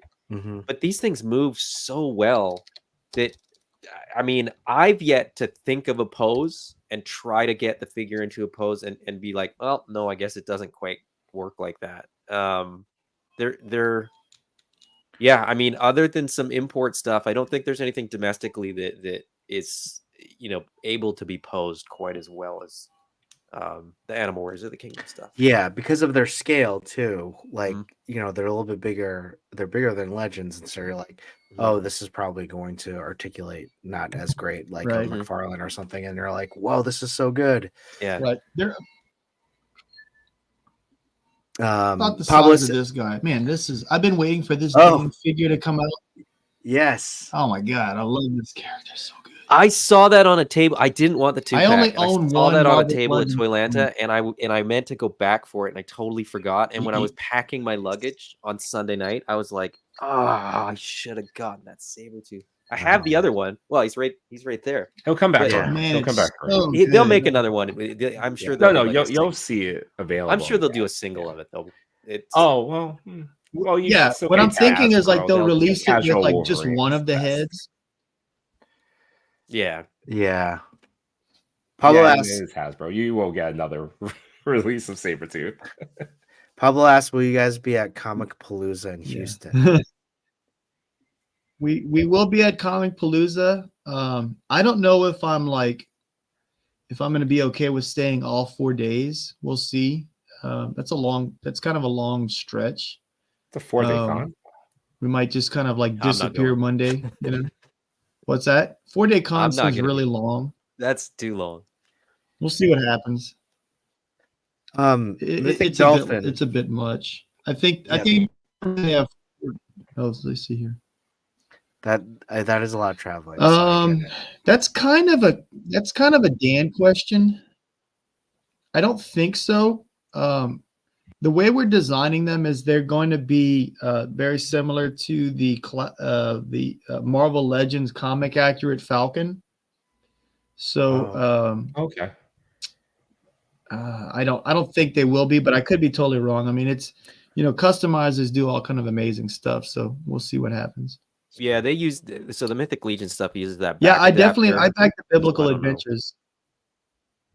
Yeah, ours aren't doing that. Yeah, they won't do that. Any thoughts on large female bucks? If we have a character, I would be all about it. If we've got a character that's in the comic book, maybe. I just don't know how well that would sell. It's kind of a tough sell. It's kind of like the lady from Jabba's Palace. If we're like Star Wars popular, I feel like we might be able to do that type of thing, or maybe do it as like an exclusive or something to that effect, where we're not doing like a huge production run over it. And I will add this because people ask about different species and things like that. And one of the things that I absolutely love about Jason's vision is that characters effectively become sort of in play for becoming a figure once they've been in the comic book. So we're not just trying to put out action figures for the sake of action figures, and we're not going to do a comic book because we've come up with a new figure. Yeah. It's It's comic book first, and then if you've seen it in the comic book, it's fair game. So somebody asked about like there's a crocodile in one of the background shots. It's like issue 2. Exactly. Yeah. They're like, can I get the crocodile from issue 2? Right. It's like, well, it's in play. I mean, there's no reason that we would say no to that. But yeah, it's in play, baby. so really, you just have to keep bothering Jason enough to create a character that's in the comic book that sort of fits that. Jason, how much are you trying to fight the urge to create turtle characters to be like, well, you got 4 brothers that are turtle-ish characters. Right. So that that factored in with Atreyu and then Kanji. I feel like I spent a week on both of them just trying to purge as much similarities as we possibly could. I mean, they're the same species, obviously. You're going to get the Lion-O references or whatever, or the what's the rabbit from Ninja Turtles? I'm drawing a blank. Usagi something, right? Yeah. Usagi, yeah. So you're going to get those references no matter what. but I feel like we did a good job of distancing ourselves from those characters, and both of their characters or their personalities are so different from those other two characters that I mentioned that I feel like whenever you read the comics, you're like, oh, this is very much not an homage to those characters. They just happen to be the same species. And there's only, I mean, there's species that make sense, and there's species that make less sense. And I mean, you got to think too, like the process also includes like which buck would it fit on, you know, how would that work? So you know, people ask about Right, whether it's a buffalo or a bear or you know, a rodent. It's sort of like, well, you know, the buck has to be there. Right. It's not. I mean, we would again. Jason and I have spoken about lots of species that would be really, really cool to have in the line. But again, it's just a matter. It's a matter of, you know, 10 years from now when we're having a very similar conversation, we'll be like, can you believe that? You know, when we've got like we took so long to do, you know, whatever species, but right. This. Well, we're finally going to release this character that was in season 2 of the cartoon, you know? Yeah. And we're on season 4 of the cartoon. And then people are chiming in for the live action versions that the movie hasn't even come out yet. Yeah, exactly. Give us an MCU version I want to do of these cartoony figures. That's one thing is like I don't ever see them, you know, being live action. I always want it to be like a cartoon format. You know, but if someone options it, you know, who am I to say, hey, you can't do that? You know what I mean? Cal asks, show me the money. Cal asks a loaded question. Which two would you guys recommend to pick up first? I saw that comment and I've been thinking about it, but I'll let Jason go first. Is he talking about the Kickstarter, or is he talking about like what we have in stock? See if they can clarify. Why don't we do both? If they're talking about the Kickstarter, yeah. So I mean, I think picking up Pale and Treyu is a fun, like kind of a fun pick. It's 2 different body types. Pale's the main character. I would say Kali, but I think we all kind of know like the heroes are usually a little bit more popular than the villains. So that's what I'd say, like in stock stuff. And then for the Kickstarter, my 2 picks would probably be Boone, and I'm gonna say Boone and Gresh are like what I would think is like just like 2 different really fun body types. You'll be able to use all of Gresh's armor on Pale and Atreyu too. So that's the fox and the chameleon for anybody that doesn't know the names because they haven't spent months and months with these characters. So there we go. There's the fox right there. He's got all kind of fun goodies and stuff, and then the chameleon's towards the top. Yep, I think it's the first one. There he is. Look at him. Kermit the Frog here, looking like a chameleon, but I am actually Kermit the Frog in chameleon disguise for Halloween. Don't tell Disney. The alternate head should have been a frog. Yes. Oh man, dang it! Oh well. There's still and that little whip that he's got. That whip still time. Yeah, we could get. It's not too late. Figure something out. Yeah. My recommendation, if you're getting something that's in stock, I would say Pale and Kali, because then you get the 2 mains, right? You get the main good guy, the main bad guy. And then in the Kickstarter, I would say if you lean more fantasy, I would say that Hannibal and one of the lizards would probably be the way to go. Yeah, there you go. And if you lean a little more sci-fi, I'd say Boone and Grimes, the Fox and the Hound, because I think they're partners. Right. You know, within the lore, they're the Han Solo and Chewbacca of the Animal Warriors of the Kingdom world. So and they just fit so well together. At the show I kept sort of putting them next to each other because they're just they're a great they just pair so well, right? Grimes and who? Grimes the dog, and then Boone the fox. Oh, Boone. Yeah. Okay. Okay. Yeah, they seem like buddies. They do. Yeah. I am. So Grimes has that logo on his chest, the pirate sigil, and then Boone on his jacket has that sigil, like a nice big sigil on the back too.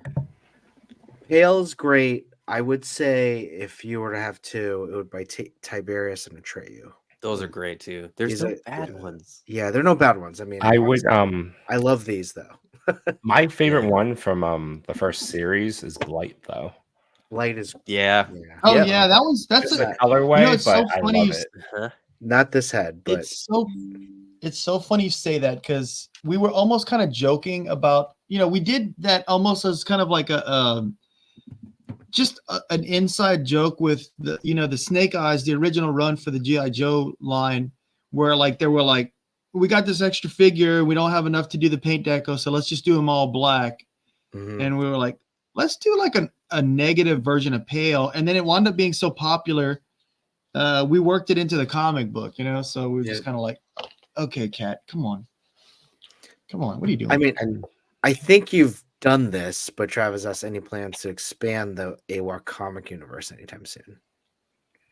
So the first story arc is essentially setting up Pale's team. We're introducing all the characters, and then the second story arc is going to really expand and kind of show show how big everything actually is. Brick Something and I have really we want to see one shots. Like we want to see the world. I want to do a expand, Grimes like and Boone one shot stories for some of these characters, some of the background characters, some of the sort of less less obvious characters, like a gladiator arena one shot. That sort of looks more at the well, I won't get into too much detail, but like there's a lot of little spots that get visited in the comic book that we would love to see, filled in with one shots. So. Yeah, I think a one shot of Boone and Grimes would be really fun. Like kind of like before the events of issue 1 of issue 1, and then no one is going to want to read this, but I kind of want to do a one shot of Larange throwing a dinner party before like the events of issue 1. And then just him being like kind if of the X-Men can do the gala, right? It's just funny, I like dinner parties. Come on, yeah. Don't limit yourself. You have a Blight thing again, right? Oh man, I think my favorite off the Kickstarter wave, I think it's 3. It's Boone, it's Grish, but King Hannibal. King Hannibal, he's awesome, right? I mean, I feel like because we've seen him a lot. Like he's not the new girl on the block, so to speak. But he's so cool, man. He is. Oh gosh. All right, King Hannibal. Okay, if by the end of the stream I'll have something. The list is just expanding every time. It's King Hannibal. Okay, add that one. King Hannibal, Gresh, Boone, Grimes. Those are like the 4 that are really speaking to me right now. Plus the Red Cardinal guy, if that gets I love his accessory. I was talking to you, Tom, about the accessories and stuff, and I was like looking through stuff, and I was like, it's a bard, it's a funny kind of comic relief character, but I was like, I was thinking about the bard from A Knight's Tale, and then the bard from The Witcher, and I was, so that's kind of what I was picturing. And then I was thinking, it'd be kind of good if he's decent in a fight, so how can we incorporate that? And then I thought, he's got his little guitar. It'd be really cool if that was converted into a bow, so now we get to figure out how to make that work. We've been bouncing ideas around us, like as far as like the engineering goes, and right, I know. Well, I mean, they were kind of like, Dan was like wanting to like get it pretty complex, I think, but I was like, oh, what about doing this? And so we'll see what happens. It'll be cool regardless, but we'll see who wins the design debate. Mythic is saying go all in. It's the easiest way to go. Everyone. It is really. I mean, the thing about the all-in is like you obviously going to get all the characters you want, and then if you have some leftovers, you sell those online, make a little bit of a profit, get what you want, or you can trade them with friends and stuff. So it's a cool way to make sure you can army build if you want. There's a bunch of different options that are built into that epic or the all-in and the epic all-in. Chris, we draft. How much does the All-in Kickstarter need to reach an animated series? They know. You know what? We're Mission Drift is a very real thing, and I find that a lot of Kickstarter creators kind of start, taking their eyes off the ball whenever their Kickstarter's done. So our job right now is to finish on the Kickstarter. Adam's going to set up the backer kit really nice and sweet and sexy. We gotta get everything set up with Fulfill Right for shipping our domestic and international stuff, and then the production starts. So that's kind of our focus right now. We would love to do a cartoon and be we're going to be very excited about making announcements or whenever that happens. But right now it's the focus is making the action figures top notch and avoiding that sophomore slump. So that's kind of our deal right now. I just love hearing you talk about the process, talking about your vision, because it's really impressive. Because for me, I'd be like, oh, let's do this, let's do this. But you're super focused to give some of the best products that you're advertising for your Kickstarter, and you delivered on the first one, so we know it's going to happen for this one too.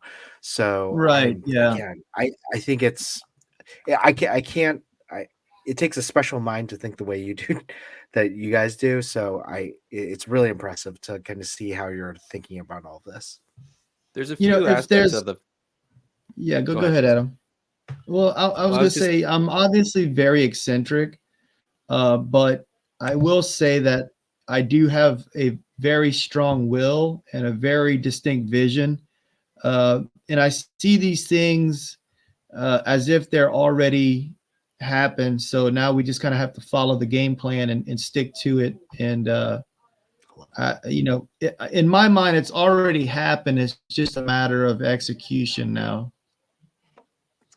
Well, speaking of execution, I know 16shooter mentioned a leopard with laser powers. I replied. I trademarked it already. We already trademarked it. I called it. Yeah, look, there it is. I love it, but I don't know if there's something that you two don't know. A line that I've been. No, I know about it. I don't know about it. I'm in my own little bubble. I watched the show. I know what's about to happen. So we've yet to have someone react that way. I just noticed that you were. No, you're the first.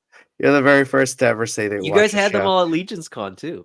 Oh yeah, that's right. Oh my God, that's right. We had them all in the lobby. How are people surprised when we do this? Oh my gosh, I don't know. That's so funny.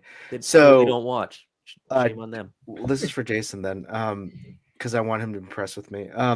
So when I was 9 years old, Jason, I had my own character that I made, and his name was Laser Man. And basically, he's pretty much kind of like Iron Man. So cool. Basically, like 2 years ago, a year ago, I decided to make my own custom, and I will. If you need, a new sculptor or a painter, like I'm happy to, join the team. But here we go. So here's Laser Man right here for you. His origin is that he grew up on a farm. He's the son of a wealthy CEO, dairy conglomerate.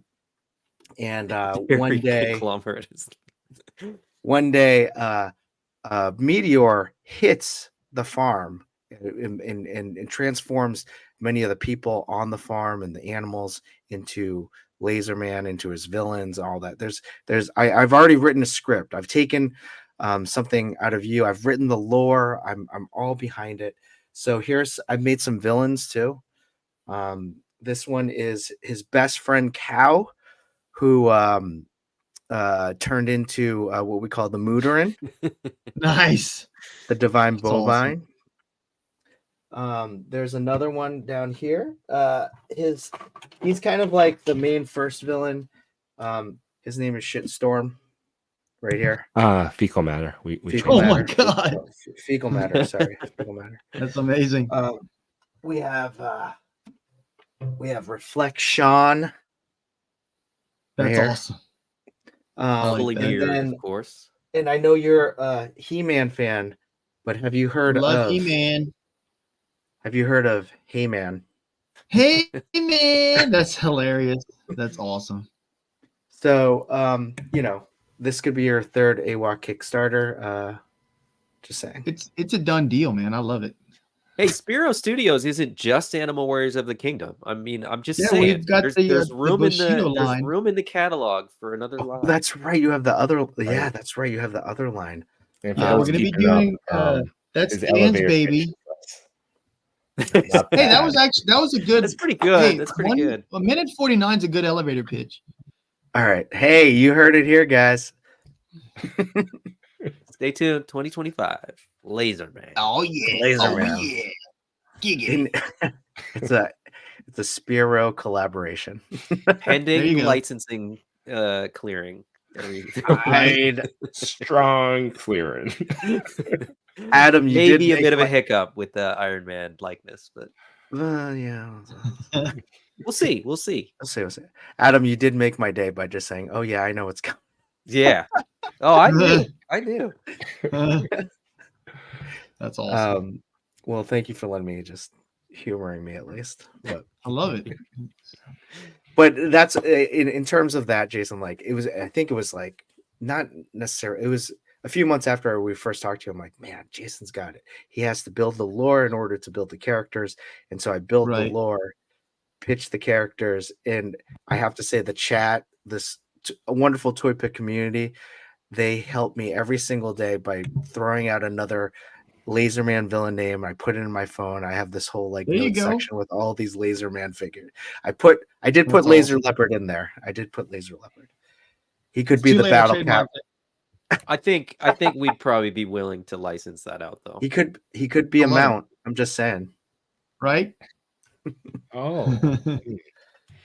I already know which book I'm going to use.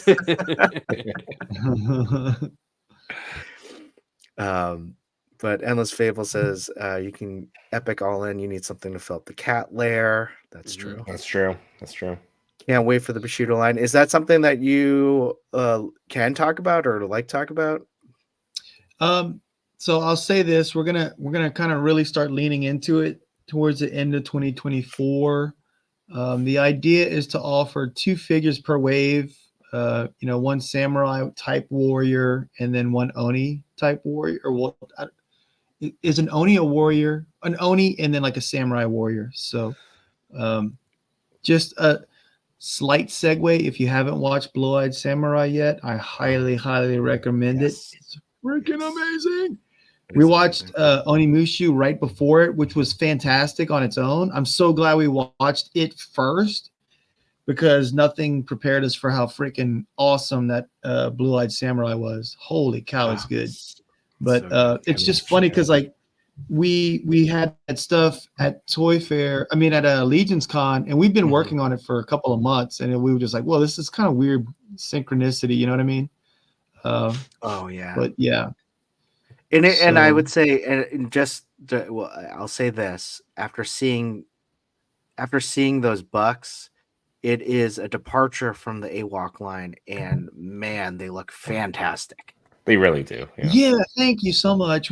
My only regret about it was that I did them in black, and I didn't realize like the lighting situation. So the next time people see it, there'll be colored versions that are really well lit. And the 2 that we showed off, the bounty hunter doesn't. If I remember correctly, Dan could correct me. He doesn't have much of an alternate head, but the other one has like the helmeted head that you can like put the mask on and remove, and then like obviously like just the full on like samurai hair bun and everything. So our signature is like fun stuff. It's going to have great articulation, really well plastic, but we're going to be doing different stuff. AWOK, Bushido. We're going to, we want to have a bunch of different signature lines, but the thing that we want to all have in common is that really great articulation and quality. What's that? You forgot Laser Man. And Laser Man, yeah, exactly. So Laser Man. This one, look at that. That's mint on card. Wade Crate made this one. One of one. That's pretty awesome. Look at that. Isn't that awesome? He just made that. That's really awesome. Was that a Christmas present? No, it was just a present from Wade Crate. That's awesome. That's really cool. That's what I love about like our listeners and just fans. Super cool. Super duper duper cool. But hey, I mean, I think this shows your attention to detail. Those Bushido figures, I thought, I saw them and I was like, this is awesome. So like, in terms of lighting and everything like that, they look great. Yeah, I'll be doing the paint masters for them, but Dan, man, he just knocked it out the park. And I know he's been wanting to do like a samurai line for quite a while. So we've got other stuff that we're working on, but it's like our first foray into other stuff that's not Animal Warriors. So yeah. Dude, I would love to license Blue Ride Samurai. That would be great. I know we would do a great job. Whenever we do a bear, we'll probably do several different bear types. So I would, whenever you hear rumblings of a bear, you could probably bank on there being a panda. We have an idea which bucket would go on to. So yeah, exactly. But I probably won't do like the Kung Fu Panda thing where he's got like the rice hat and stuff like that. I'll probably wind up doing something that'll make people go, huh, I thought he was going to look this way. Now he's looking this way. So the same things like bears then. Yeah, we bears. A 3-pack. You know what? I've only seen trailers for that on Cartoon Network, but I've never actually watched it. I was like, oh, you'd like it. You like it. It's funny. Yeah, I'll have to watch. Yeah. I'm pushing for Disney's Robin Hood, We Bear Bears, Bluey, like all the. Oh, I want Bluey. Our kids love Bluey, so man, the toys that they have now are so cute. Like, I got my little girl a Bluey plushie on our trip. We had to. We didn't find any kids stuff. I picked up a whole bunch of Bluey stuff. Yeah, Target. We went shopping at Target. We went shopping at the Target nearby and got our kids some fun stuff. So, got to get the kiddos presents whenever you go out of town, right? Absolutely. Well, here's a suggestion: a Mad Max themed Panda Warrior by Pablo. Oh, that'll be good. It's so funny because we talked about the way our minds work and stuff, and I. Very, very visual. Like we'll start talking about something, and while we were talking about the panda, I was designing it in my head while we were talking about it. And I know, like Adam and I, we were having a conversation about something over breakfast, and like I was designing it in my head, and I was like, "Don't let me forget about this," because I didn't really I didn't tell you what I was thinking. Yeah, I was like, "Remind me about this later, so I don't actually forget about it." Because I just need the cue and then it'll come back. I'm like, oh yeah. The only thing that I don't tend to just store away and not worry about is like jokes. So like whenever we're writing the comic book, we've got like an outline, and I'll do I do an outline script, and then I'll just put in the jokes that are in there, because sometimes it's so hard to kind of get back to the setup and the punchline type stuff, and some of it's visual, some of it's in text. But besides that, I usually will be able to recall visual stuff. You're fascinating, man, Jason. I'm finding out how weird I am from interacting with other humans. Not even weird. It's just like, my gosh, there's so much going on, and I don't know how you harness this. I actually do get anxiety if I'm not creating. So even if it's something very simple, like I told someone the other day, the way I play with my toys is I kind of slightly customize them. You'll never be able to see it on this image because it's blurry, but he's got slight slight weathering on him. Okay. So like even if I'm doing something very simple, it's still kind of creating, Mhm. He got his tank but and it's- instantly put dirt all over it, and I people did, people's yeah. reactions were like, "What have you done?" It's like that's gonna be worth That's so much mine. money. Like, This it's a is not an toy. Play investment. with This it. is my thing. That looks great. That's soft good. Yeah, Yeah, I soft mean, I was goods like, are this fun. is my toy. It's I'm fun. weathering it. Exactly. So yeah, and someone else at the show was mentioning the way we collect now, and this is kind of applies to the Kickstarter. You're gonna get a whole bunch of toys at the same time. And we were discussing, the way we order toys now is, we'll get 5 or 6 figures at the same time, and sometimes we might not open those 5 or 6 figures, and then we get 5 or 6 more, and then all of a sudden it's like it's almost overwhelming task to open all these toys. And I told a fellow collector, I said, I don't open my toys like that. What I do is, if I get a bunch of toys, I open one a day and like really enjoy the figure. I don't want to have that like Christmas morning syndrome where you're like exhausted opening toys, just like, ugh. So that's how I recommend people enjoy their AWOK toys. If you're going to get like 5 or 6, open one a day and like really enjoy that character and do that with your other toys as well. And I find that it's a much more enjoyable experience. Yeah, I agree with that. I did something similar with the Mezco turtles. Exactly. And I mean, the Mezco stuff is so high end. Like you want to really kind of take it in like a fine wine. Cool. Whoa, we're at 206. Sweet. We're halfway to 207. That's awesome. Thank you, guys. Yeah, it's gone up a little bit tonight. It's great to see. Yeah, sweet.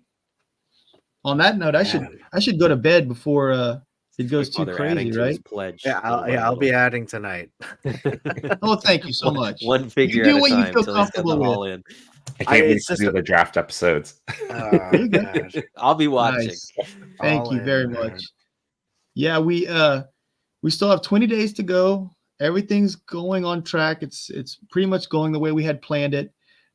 We always knew that the Kickstarter is going to be a marathon. The little middle section kind of slows down a little bit. Everyone kind of catches their breath.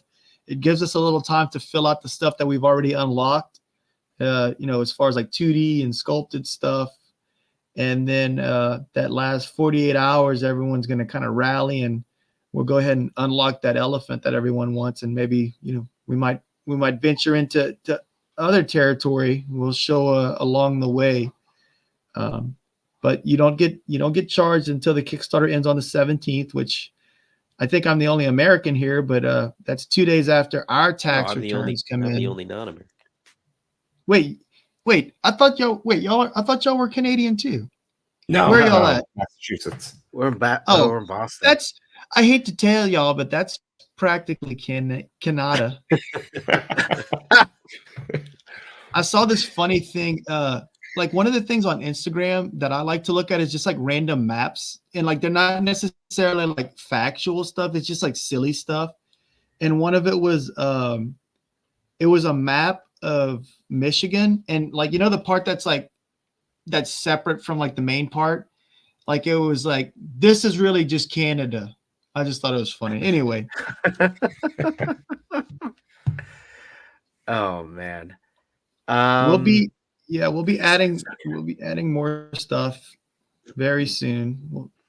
So and you cool deal. So, thank you all so much for having me. You're here. There, 206. All right. One last question. No, Jason, you're awesome. I know Thank y'all so PowerCon much. is not happening this year. One last question. Is there going to be a Motu inspired exclusive this year? Like realistically, probably not. We actually had a Thundercats thing that we were planning on doing for PowerCon if PowerCon happened this year. Adam, did I ever show you that? Probably, but I don't know if you mentioned that it was. Yeah. Please say it's like Lion-O inspired. Please say. I kind of want to show it, but then I don't want to. I want to show it, but then I don't want this like demand to be there for something that we might not produce. I think we do want the demand to be there. Isn't that the whole point? You want me to grab it real quick? Hold on. Yeah? I don't think we've ever showed this. I'll Which is show what this and usually then I'll tell happens with everyone good Jason. night. It's usually like I sent this picture to you and I told you not to show anybody, and then he's like, but I'm gonna show it to everybody. So Should I do it? I don't know. Do it. Please. I'll do it. I'll do it. Hold on. Let me go grab it real quick. Oh man. I mean, there's Legion's Con coming. That could be it's so much May it's so exclusive. much fun chatting with Jason every day because every conversation is like this, where it's he's like, did I show you this? Can I show you this? I'm sending you a picture. What if we do this? And it's like it's just so much fun all the time. And like I said, it What's kind of cool- just never ends. It's just constant. Just So fun what's fun all the about time. this? This is like a production version of this toy. I mean, it's not, we didn't do a full production run, but we did a mock-up of this. So, I mean, how fun is my that, gosh, right? yes. I mean, come on. That would be like a Yes. great exclusive. Yep. That's really cool. So, Yep. I want it. Yep. yeah, so I just have that kind of sitting on my shelf. Is that a Treyu buck? Is that a Treyu buck? Yeah, well, it's actually the Lexion buck with the what's it called? The Tiberius head. So, Okay. yeah. So don't show this to anyone, okay? This is just between us. It Don't works tell- out because it's kind of blurry, so you can't. It's Yeah, so it's exactly. Good. It's and good. It's don't tell perfect. Adam that I showed y'all, okay? Yeah. All right. Well, it's been a pleasure, guys. I'm gonna. Jason, thanks so much for joining us. Really appreciate Oh, it. thanks for having me. I had a great time, and I look And Adam, forward if to coming on again. Adam, if you need to go too, that's fine. But if you No, want to hang I'm out, on the West Coast. It's still Yeah. still early. I'll if you keep want to hang talking. out, that's cool. Awesome. Adam, let's talk the crowd into getting up to 207, okay? We're pretty close. I mean, I'm It's sure close, right? after It's my halfway order, there. we'll get there. it's so There close. you go. All right. Y'all have a great night. Thank y'all so much. Jason, you're an inspiration. Thank you so much. Well, Take it thank easy. you. That really means a lot. Thank you. Come back very much. anytime you'd like. Yeah, please. Will do. Good night. He already did Mega J before, which is why he was late. So Yeah, I saw that. I was we like, saw ooh. that. we're on this like whirlwind kind of press tour. Where we started off slow, and now all of a sudden it's like every day there's like one or two videos that we have to do. So we're Brick Something and Jason and myself are all kind of trying to get on to spread the good word. Yeah, I But, didn't realize Brick Something was involved. Yeah. So Brick and I do 2 shows about AWOK on our channels. So he does one called AWOK Talk, which is like lore based and it's pre-recorded. And it's just super, super fun. Just because we felt like no one was talking about the comic books, and both of us love the comic books. I've said this before, but I backed for like 2 or 3 figures, just rule of cool, like, oh, those are the 3 that I really like. I did the same. Design wise. Yeah. But then as soon as I read issue 1, I was literally all in on like all the figures in the Kickstarter. And that was the beginning of the end for me. Because it's just been like nonstop AWOK since then. But yeah, so we do a lore video on Brooke's channel, and then on my channel we do one called Monkey Business, where we just do like this, like just live chat, but with AWOK as sort of the sort of premise that we build around. So we talk about the comics, we talk about the figures, we talk about customs, we talk about, and it's just been so much fun. And then that's just sort of how Brick and I kind of connected with Jason. And Oh, that's cool. Yeah. That's And awesome. I've been I'm doing gonna a lot go of check that out because I know nothing about the lore myself. Yeah. I really have to read the comics. In fact, I think I purchased the comics. I just haven't read them. I haven't read them. Yeah. It's funny because we still get like, there's kind of like an inside joke among us that like there's in almost every video that Jason's on, somebody's sort of like, I don't know, there was a comic, or like, and it's so it's funny because when the Kickstarter had Boone and Grimes, and they have, guns and no blades and pants, and they look kind of modern, people were like, what's going on here? They didn't know that it's more of a sci-fi comic than it is a fantasy comic book. Oh yeah. And so it kind of threw people I had for a no loop. idea until this Kickstarter that was an element. But that's just, it has that sort of Masters of the Universe thing where there's like swords, but also lasers and flying machines, and there's science and technology, but there's magic as well, and it's so much fun. Back off on the lasers, Adam. Man, I'm saying the lasers. I'm leaning into the lasers. That's what I'm saying.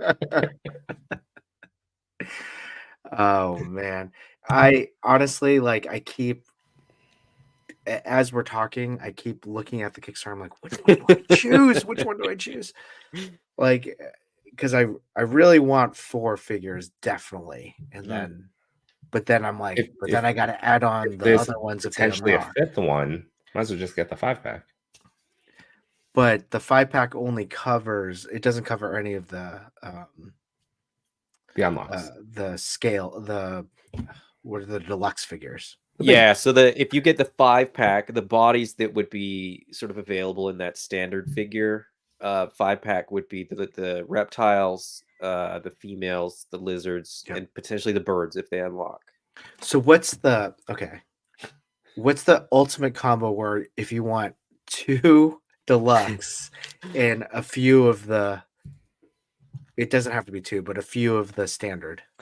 So that was honestly, that was the hard part of all of this, is that we wanted to make enough sort of bundles that it was easy, but everybody wants something different. Everybody wants a different number, and everybody wants, so you can back for a single figure and then add on. So anything is available for add on.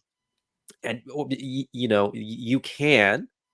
you can also just back for one figure now, and then in the backer kit add on after with the backer kit, we're going to have kind of 2 periods for the backer kit. What we'll do for a shorter period after the Kickstarter ends, it'll be open to Kickstarter backers only, who will be able to add things at the Kickstarter price, and then we will open it up sort of as a pre-order window effectively, and then it'll be at retail price.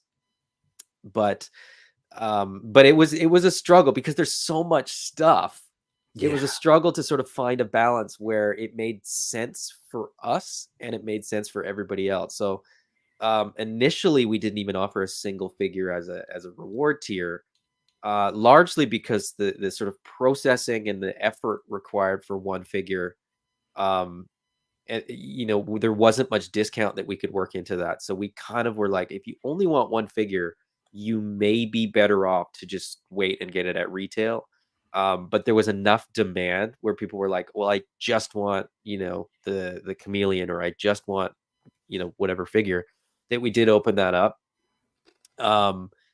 But really the correct answer is the epic all in and a draft. And then it's true. It's true. I mean, there's one vote. Choose them all. Yeah, exactly. Just choose them all, and then that way you don't even have to think about it, right? It's just that's the most painless decision, is that you just get the epic all in, and then as the products get released, we'll ship them to you, and they'll just arrive at your door, and you will take all the stress out of it, all the anxiety out of it, and away you go. Wesley K has a question. Where can we pick up the book? They are all sold out on the Spero site. Yeah, so initially the comic book was available on the site, both in physical form and just like a digital download PDF form. That was when Jason was basically printing it himself, not himself, but having it printed. Could you imagine he's with the press being like, yeah, it's just like he doesn't have enough stuff going on. He's just rolling paper. It was like, he had to wind it too. No, initially the physical and the digital copies were available, but Diamond, who picked up the line, Diamond, if anybody doesn't know, is available through any local comic book shop. It's a comic distributor that also does, toys and cards and whatever you find at a comic book shop, basically. They picked up the toys, and we're sort of doing some distribution for the toys, and they basically asked how we wanted to proceed with the comic book. And initially the thought was, okay, well, let's get an established publisher to put the comic books out.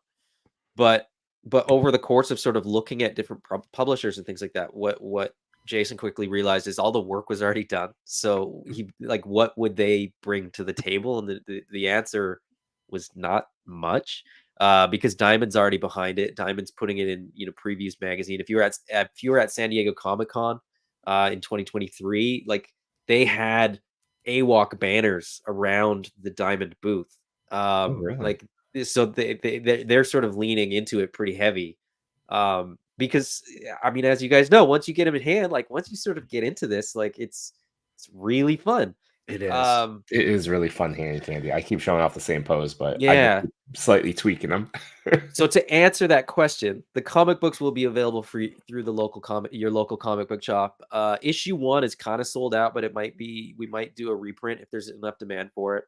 But issue 2 and sort of going forward, it will be a monthly comic book. So you just got to order it through your local comic book shop. If you don't have a local comic book shop, we will probably release small amounts on the website, and we may go back to the digital as well.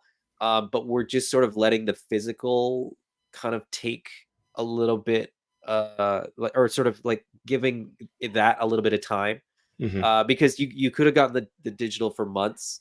Yeah, I got we the kind of cut it digitals. off just to sort Yeah. of push it to physical for a minute. We probably, don't quote me on that, but we probably will go back to digital at some point. And a trade paperback. The 5th issue will wrap up the first story arc, and then we will probably very likely do a trade paperback. It might not be right after the first story arc ties up. It might, we might get into the second story arc before we do the trade. It just depends on how busy we are. Like Jason said, there's a lot of people sort of working, and the pieces are all moving, but Spero Toys is effectively Jason, and then Derek and Sequoia and myself are really the only people that are employed in any way by Jason. It's through Spero, and then everything is sort of contracted, and it's everybody's doing, whether it's sculpting or art or what have you. So there's a lot of coordinating that has to happen, to get all this stuff out. But yeah, lots of plans, lots of ideas.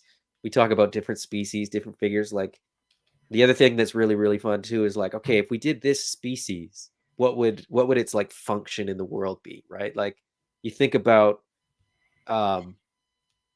something like beavers build dams, right? So if we did a beaver, it would be like an engineer or something like that, Oh, right? yeah, So you right. have to kind of find that. I want that figure now. I know, so do I. As a Canadian, beaver? there's a list of like Canadian iconic animals that I'm really pushing for, including a beaver, a Canada goose, and a moose. So, but yeah, it's just it's just so fun, and it's a very Jason is the guy, but it's really fun to plant seeds in his head. Be like, hey, have you ever thought about doing this? And then he'll come back and be like, hey, I think I'd like to do this thing. And you're like, oh, that's a great idea. Josh Brown has a question. It's a little different. Can you back one figure now and add an epic all in the backer kit? You can, yes. Ooh. Okay. I want to see that work. It's tough because we would very much like people to back during the Kickstarter period, because then that goes towards the unlocks. If you back the epic all in the backer kit, that's awesome. We totally appreciate that. We know that not everybody has $650 to drop on a Kickstarter. But the more that we can get during the Kickstarter period, the more stuff the epic all in would essentially contain.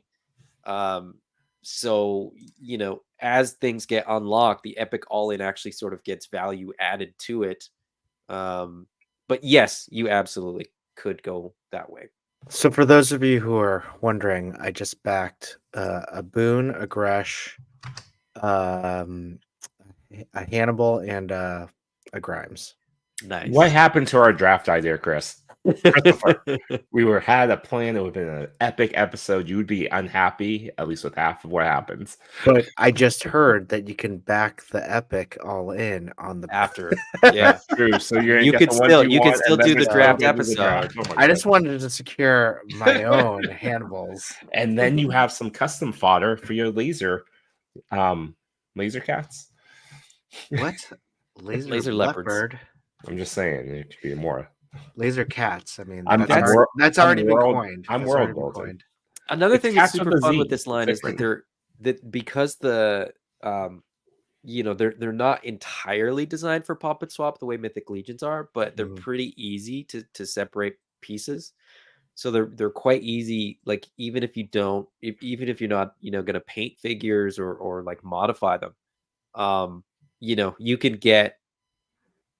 I can't remember how many off the top of my head we have, but there's 6 different colors of ape. You can basically have 6 troop builders that are unique, and then there's the alternate heads, and like, so there's just all this stuff where for most figures, for most characters, like one's not enough because you kind of get it and you go, oh, like Blight's a good one, right? You have that alternate head with the painted. Yeah. So a lot of people bought 2 or 3 Blights and have like a little squad of those guys. I've got way too many troop builders. I've got a drawer full of them. Do you I have what's on my shelf? Do you have a pop and swap kind of custom that you just love?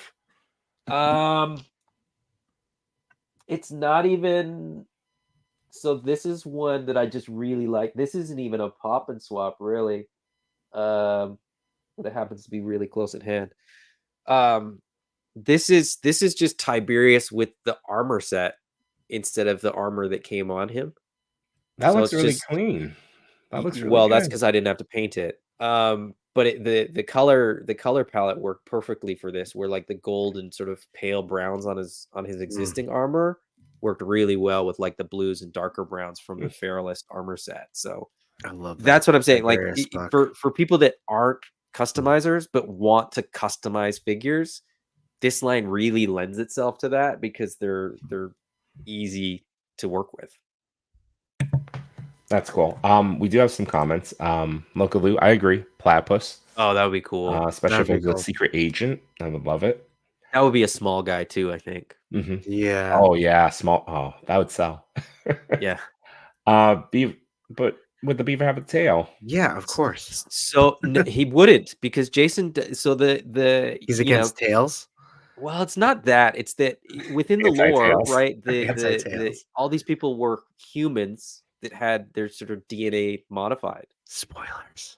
And so, yeah, well, that's issue 1. If you haven't read issue 1, you've had a year. So it's that was the sci-fi twister. Like, oh, cool. This is right in issue 1. You're like, what? Yeah, that was like the Planet of the Apes twist at the end of the movie, right?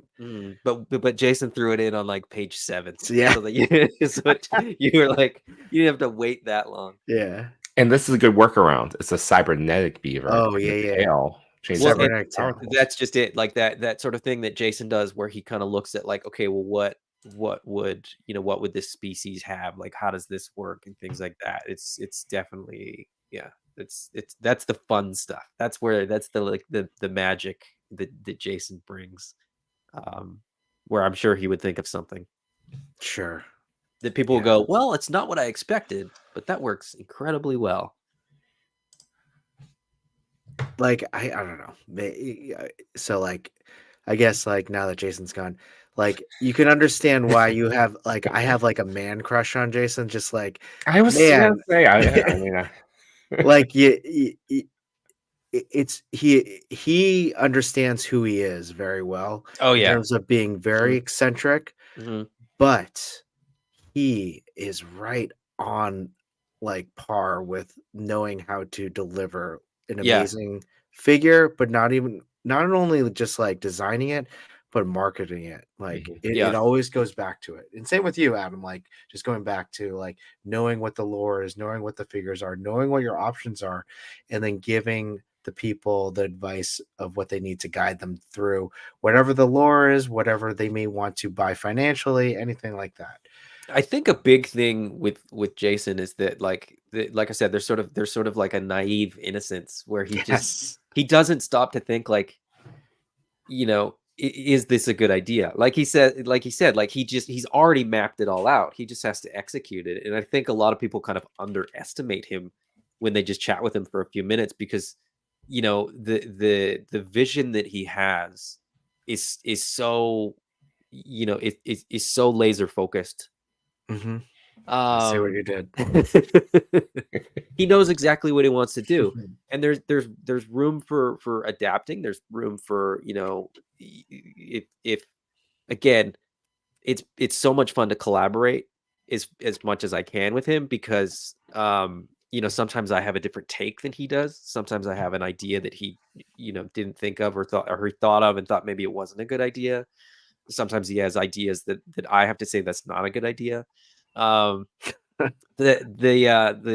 metaphor that I've sort of come up with is he's kind of like Pinocchio and I'm Jiminy Cricket on his shoulder, and I'm like, I give him the best advice that I think I possibly can, and whether he follows it or not is entirely up to him. But it's just so much fun, and it's just an absolute pleasure to get to work with him, because he and I are so very different. I can't create the way that he does. Like my brain does not work the way that I his don't works. think many people. No. But it's a ToyFather's crush and all, but it's a beautiful thing to see and hear, and you can feel it within this line especially when you speak to them. But and when a person knows himself that well, he fills in yes, the gaps with his team, right? And that's what we're seeing. absolutely. Yeah, and that's good that's, management. you know, everybody that has contributed something has something that's unique, and has something that's, you know, their own, and you know, not any one of us sort of is perfect and sort of has everything. So, you know, everybody that's been involved has been involved for a reason, and it's not by accident, you know, that people sort of come in and stuff. So yeah, it's really, really cool environment. We have a question about shorter characters. Beavers, Boars. boars. Hey, kind of like porcupines. That's a good one. So one I can speak directly to, because there has been turnaround shots shown of a boar. It would be a slightly smaller buck, but it wouldn't be so much that it was smaller as that it was wider. The other ones, again, it's this, like, you know, we're doing this Kickstarter to get all these bucks into the line, but you know, as I said in the Kickstarter, instead of playing it safe and doing, you know, a fourth and a fifth and a sixth reptile, we're doing the bird and we're doing the elephant, you know, potentially unlocking the rhino and the hippo at the end. We just keep going. So smaller scale figures are definitely something that has been talked about. It's definitely something that there's definitely a desire to do it. It'll just come down to, you know, how well does the stuff do in this Kickstarter, and then the next couple waves, and then, you know, when it kind of makes sense, and the time is right, and we have 2 or 3 characters that would work on that buck, we would likely introduce it. But it's not, nothing's, you know, there aren't turnaround shots for there are no turnaround shots for a beaver or porcupine as yet. Next week, tune in. yeah, who knows? The sculptors are just going crazy right now, trying to sort of like fine detail all the stuff that we're doing. So, but yeah, it's definitely, you know, different scales are definitely, again, Jason's vision of like, you know, this toy line being like something that we would have wanted when we were kids. I think most of us were always frustrated by the fact that big characters were very often the same size as small characters, you know, in the lore, whether it's a comic book or a cartoon or what have you. And so we're definitely not going to make a mouse that's, you know, the size of a gorilla. So it's really just a matter of when we get to them. Yeah, we will very likely. That's cool. Smaller. So I'm understanding for insects as well. Now I am understanding why there's maybe. Now I'm understanding why there's a brawler figure bundle pick 5 after what you just said about like the unlocks. So the brawler, there will be, if we unlock the ox, there will be 4 brawler figures. Okay. So if you pick 5, you would have to pick a double, because the hippo and the rhino would be bigger actually than the brawler. Why? They're not brawlers? No. Oh. Like I said, think about the scale, Chris. Think about the scale. Yeah, so they'll be bigger and they'll be thicker. I'll go with 2 rhinos. 2 rhinos because think they need to be buddies. yeah, think about like Disney's Robin Hood, the rhinos, like that shape where they're kind of like pear-shaped, where they're Okay. heavier at the bottom. Oh my god. All right. I know, it's Right? beautiful, right? That's why I'm so Right? excited about rhinos. Oh my god. We get, like, no rhinos. We get Rhino from Spider-Man, and that's That's it. it. Yeah. And you I get mean, different versions, but that's all you get. Yeah, so the 'cause I want scale those. wise, I want the red bird. We've talked about this. Yeah. Like we talked about this an hour ago. I want the red bird. I want the elephant. Now I want the rhino. I want the hippo. That's 4 more figures. I forgot This about the thing is- hippo. This is going way over 300. right Epic, now, so- all in. but this is what I'm saying. The epic all in is like it's the way to go because it's so this is my other sort of like there's always chat about like why do companies need to do Kickstarters and all this kind of stuff. Yeah. I prefer to prepay for my stuff because like if I can afford it now, I can buy it now, and I don't Yeah. I don't get that. That's how I that budget shock as of well. like, Once oh I no, order something, I Hasbro's swear doing to 4 God. waves that I thought were coming out in Yes. June, but they're coming out in March. So I'm much happier to prepay for things, which you have to take with a grain of salt because I'm trying to sell people on an Epic all in and a Kickstarter.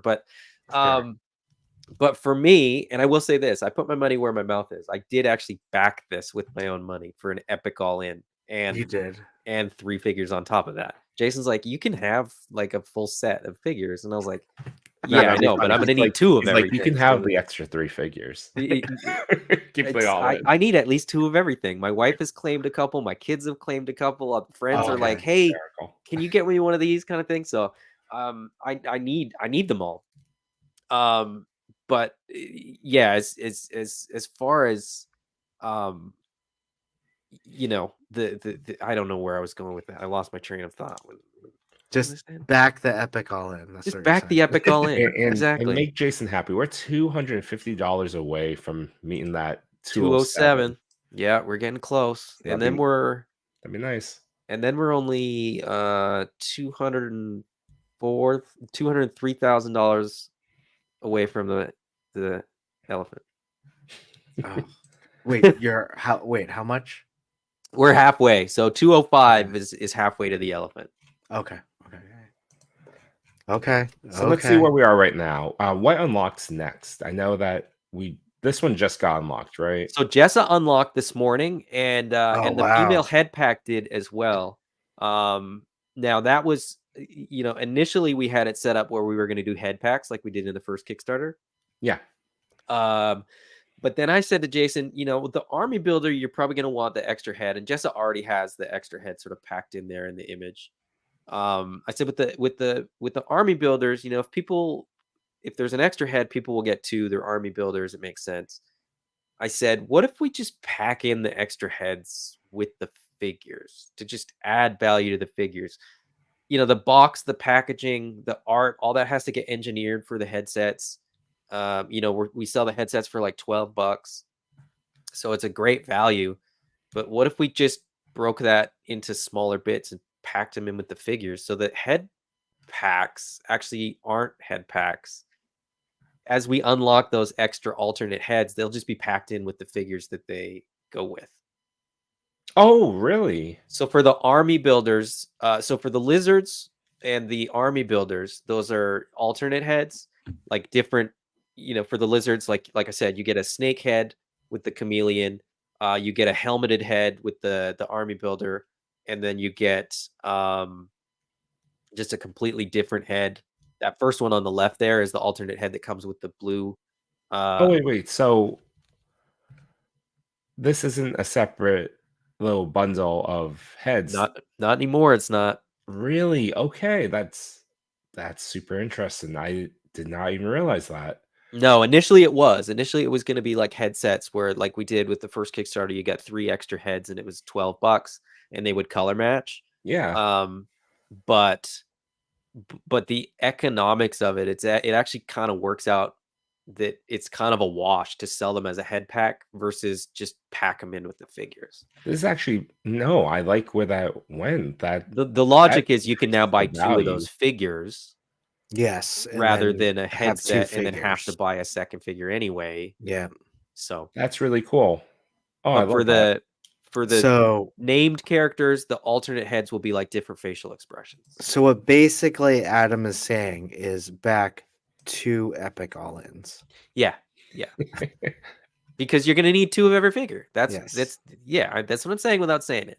So or back an epic all-in, and then during the Kickstarter backer period, you can add another epic all-in. You don't have to do 650 twice. You do 650 now, and then you do 650 a little further down the line. Yeah, or just do 650 twice. As we go along, as more unlocks hit, they actually add more value to the figures already revealed. That's incredible.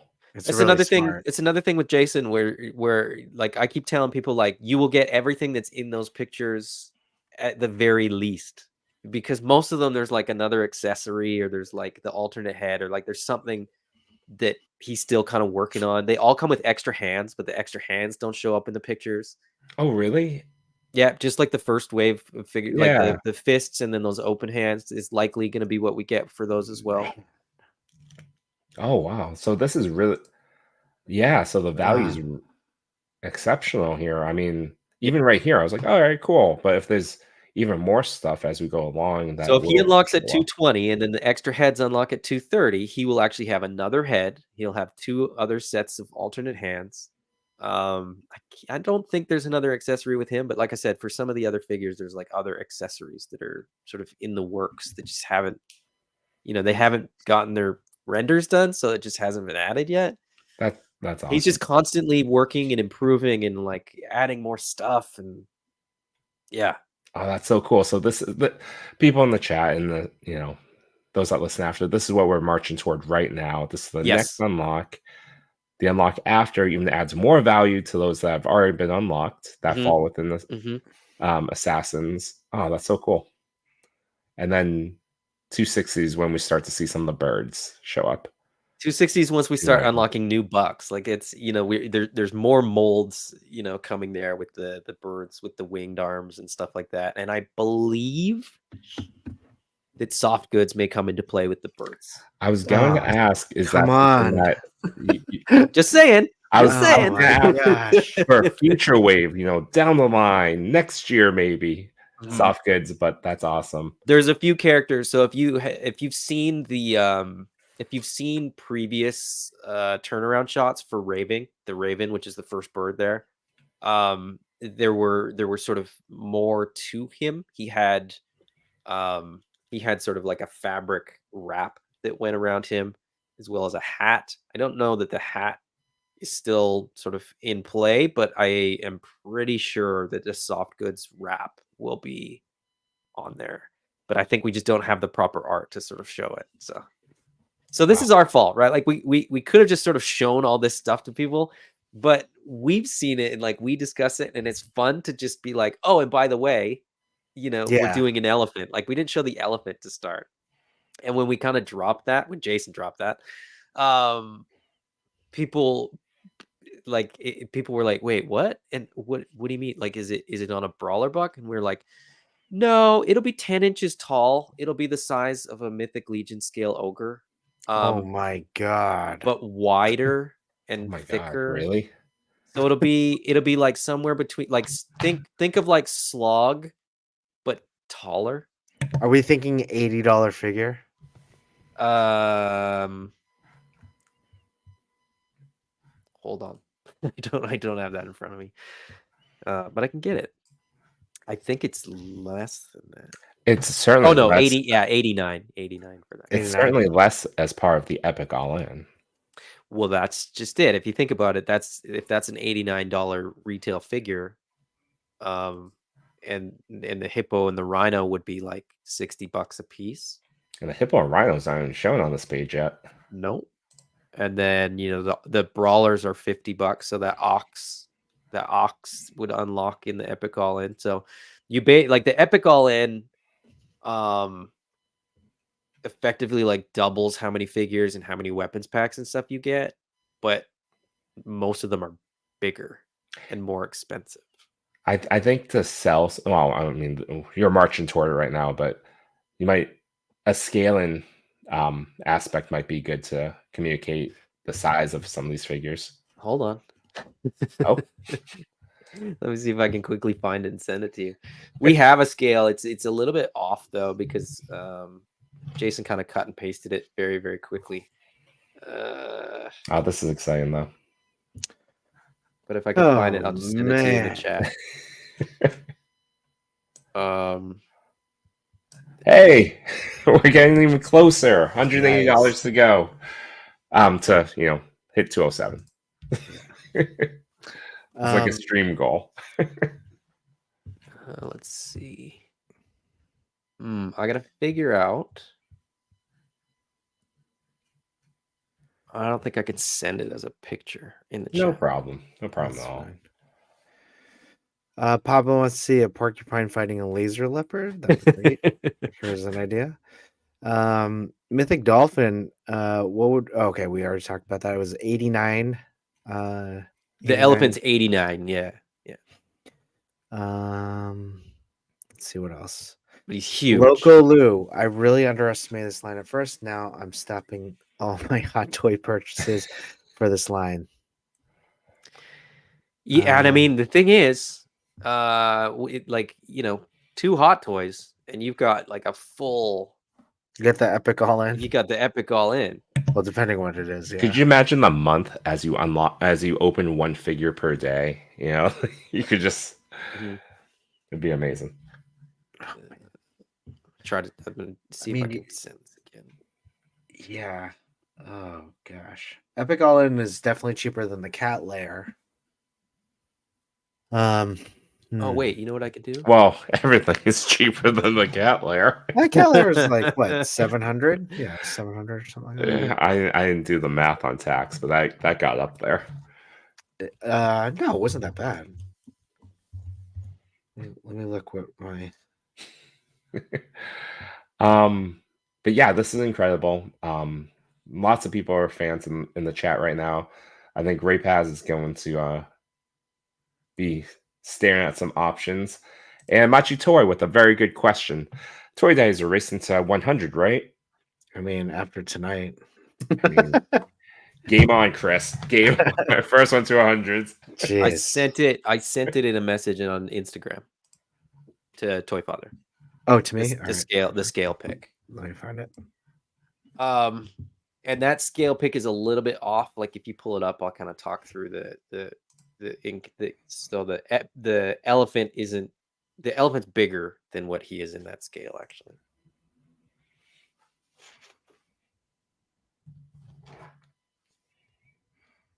Yeah, Mythic Dolphin cost-wise, elephant is 89. Hippo is I think 59. Rhino is 59. Oh, the Rhino's 59? Oh, perfect for me.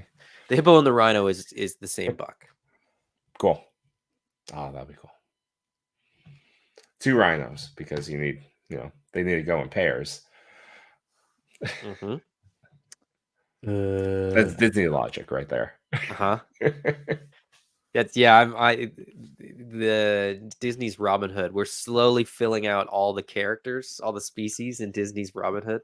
That's cool. That's we chatted a little bit about how close could we get to those designs before they might get flagged. But next up, Winnie the Pooh. No one's done it yet. And it's public domain too, so that's right. You couldn't get flagged for that. There we go. There's your bear. There's your tiger. You already have the rabbit.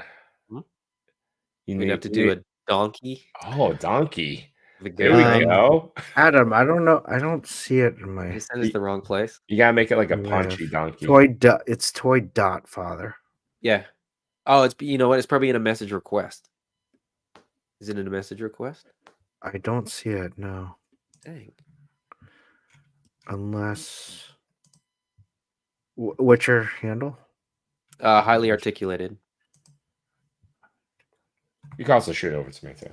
Yeah. Where's No.Chewing. It's the one I'm logged in on my computer. Yeah, the scale. The scale is fun when. So, Chris, what are you up to now? You're up to 5, and as unlocks 8. I'm up to 4. Okay. But with like knowing that I'm gonna back, well, no, I'm gonna back the Cardinal. Oh, there we go. Look at this. So the Oh, elephant's that's actually a little underscaled. So it's a little bigger than that. Oh God, that rhino, Jesus. After this, you do need just like those smaller, like kid bucks. Yeah. That's cool. Yeah, what did we had a name for what we would call the buck. I can't remember what it was, but What, the elephant one? no, if we do a little one, like if we do a Like a pet? no, like just small species, right? Because if we're going somewhat to scale for species, then you have a lot of animal species that should be small. But, Yeah, true. and that speedster buck's a little bit shorter. So it kind of goes currently, it'll go speedster, female, pale, and sort of all the wave one stuff. Brawler, Thane, and the gorillas. I mean, honestly, I know that he's probably one of the first figures of your series 2, and you guys are like, he was the first one, but we're excited about these other ones but man, Hannibal is just so good. Like, he is Hannibal. so I've got the Hannibal turnaround shot on my wall, framed on my wall. Oh, really? And I've had it for quite a while, and it's definitely one of my favorites. Actually, the list of turnaround shots that I have on my wall, I have the Void, which is that kind of wolf with the cybernetic arm that is up for pre-order now, and then Raving, which is the Raven, It is. the Hannibal, Mamba the elephant, Oh, and then Spero. the orangutan. Oh, that one Laranya. looks good. Yeah. They all look good. I got more turnaround shots. I just don't have enough wall space to put them all up. It was just it breaks my heart that I can't put them all on the wall. But yeah, the amount of like the difference in scale, there's not many lines that will have this much variety in scale this quickly. Like this dramatically different in scale. The only thing that I could think of that has sort of scaling like this is like Beasts of the Mesozoic, Cyberzoic, but that's because they're doing scientifically accurate dinosaurs, and you can't really have them. Those look crazy. I'm so down with the Cyberzoic stuff. Dino Riders just super modernized. I can't wait to get that stuff. I mean, talk about another guy who is so enthusiastic about his product. Like, he's up there with Jason. Yeah. And the same thing where like he knows what he wants to do. Yeah. And yeah, just they're great dudes too. And they're going to be at Joe Fest, and I'm going to pick up some more dinosaurs from them at Joe Fest. Nice. Yeah, those look great. How much are the birds with wings? They're standard figure, so it's like a $35 figure. There we go. And comparison for the height of the birds, like standard height. They will be they're using certain pieces from the Speedster, so they'll be a little smaller. Okay, perfect. Makes sense. They're birds. Yeah, they're birds, right? So it's, you don't want birds. With soft goods, possibly. Yeah. And then no, that's no, that's true though. Like that, Mythic Dolphin's absolutely right. Like Mythic Legion's like 10 years in now, right? Mm-hmm. And they're like, we're doing that many scales of figures within like the second or third year they'll be in production. So it's kind of that's true. When the first wave came out to when the first figures of this next wave coming out, it'll be like 18 months between, and that's a that's a lot in a very short amount of time. Yeah, I'll be honest, Adam. I was like, I probably won't back. I was like, going into this, I was like, I probably won't back the Kickstarter just because I want to pick up something at a con, and when I see them at Legion's Con, I'll pick up like so many of them. But now, like seeing all these figures, all these unlocks, I'm like, I need to buy all of them right now. So you like. That's the other thing is that like we're looking at, so for the reptiles and the brawlers, the first 3 of each at least, we're looking at like end of 2024 for delivery. So Yes. Yep. so that's the other thing about this Kickstarter. It's a fast turnaround. Is that like the turnaround? We're already working on the bucks. Like the big impetus for doing a Kickstarter this time was kind of more to get back in the news cycle, to get more eyes on the product, on the line. But then, to kind of test out the market and sort of see, which bucks people like the most, which ones, will we want to do more future waves, more future characters, things like that.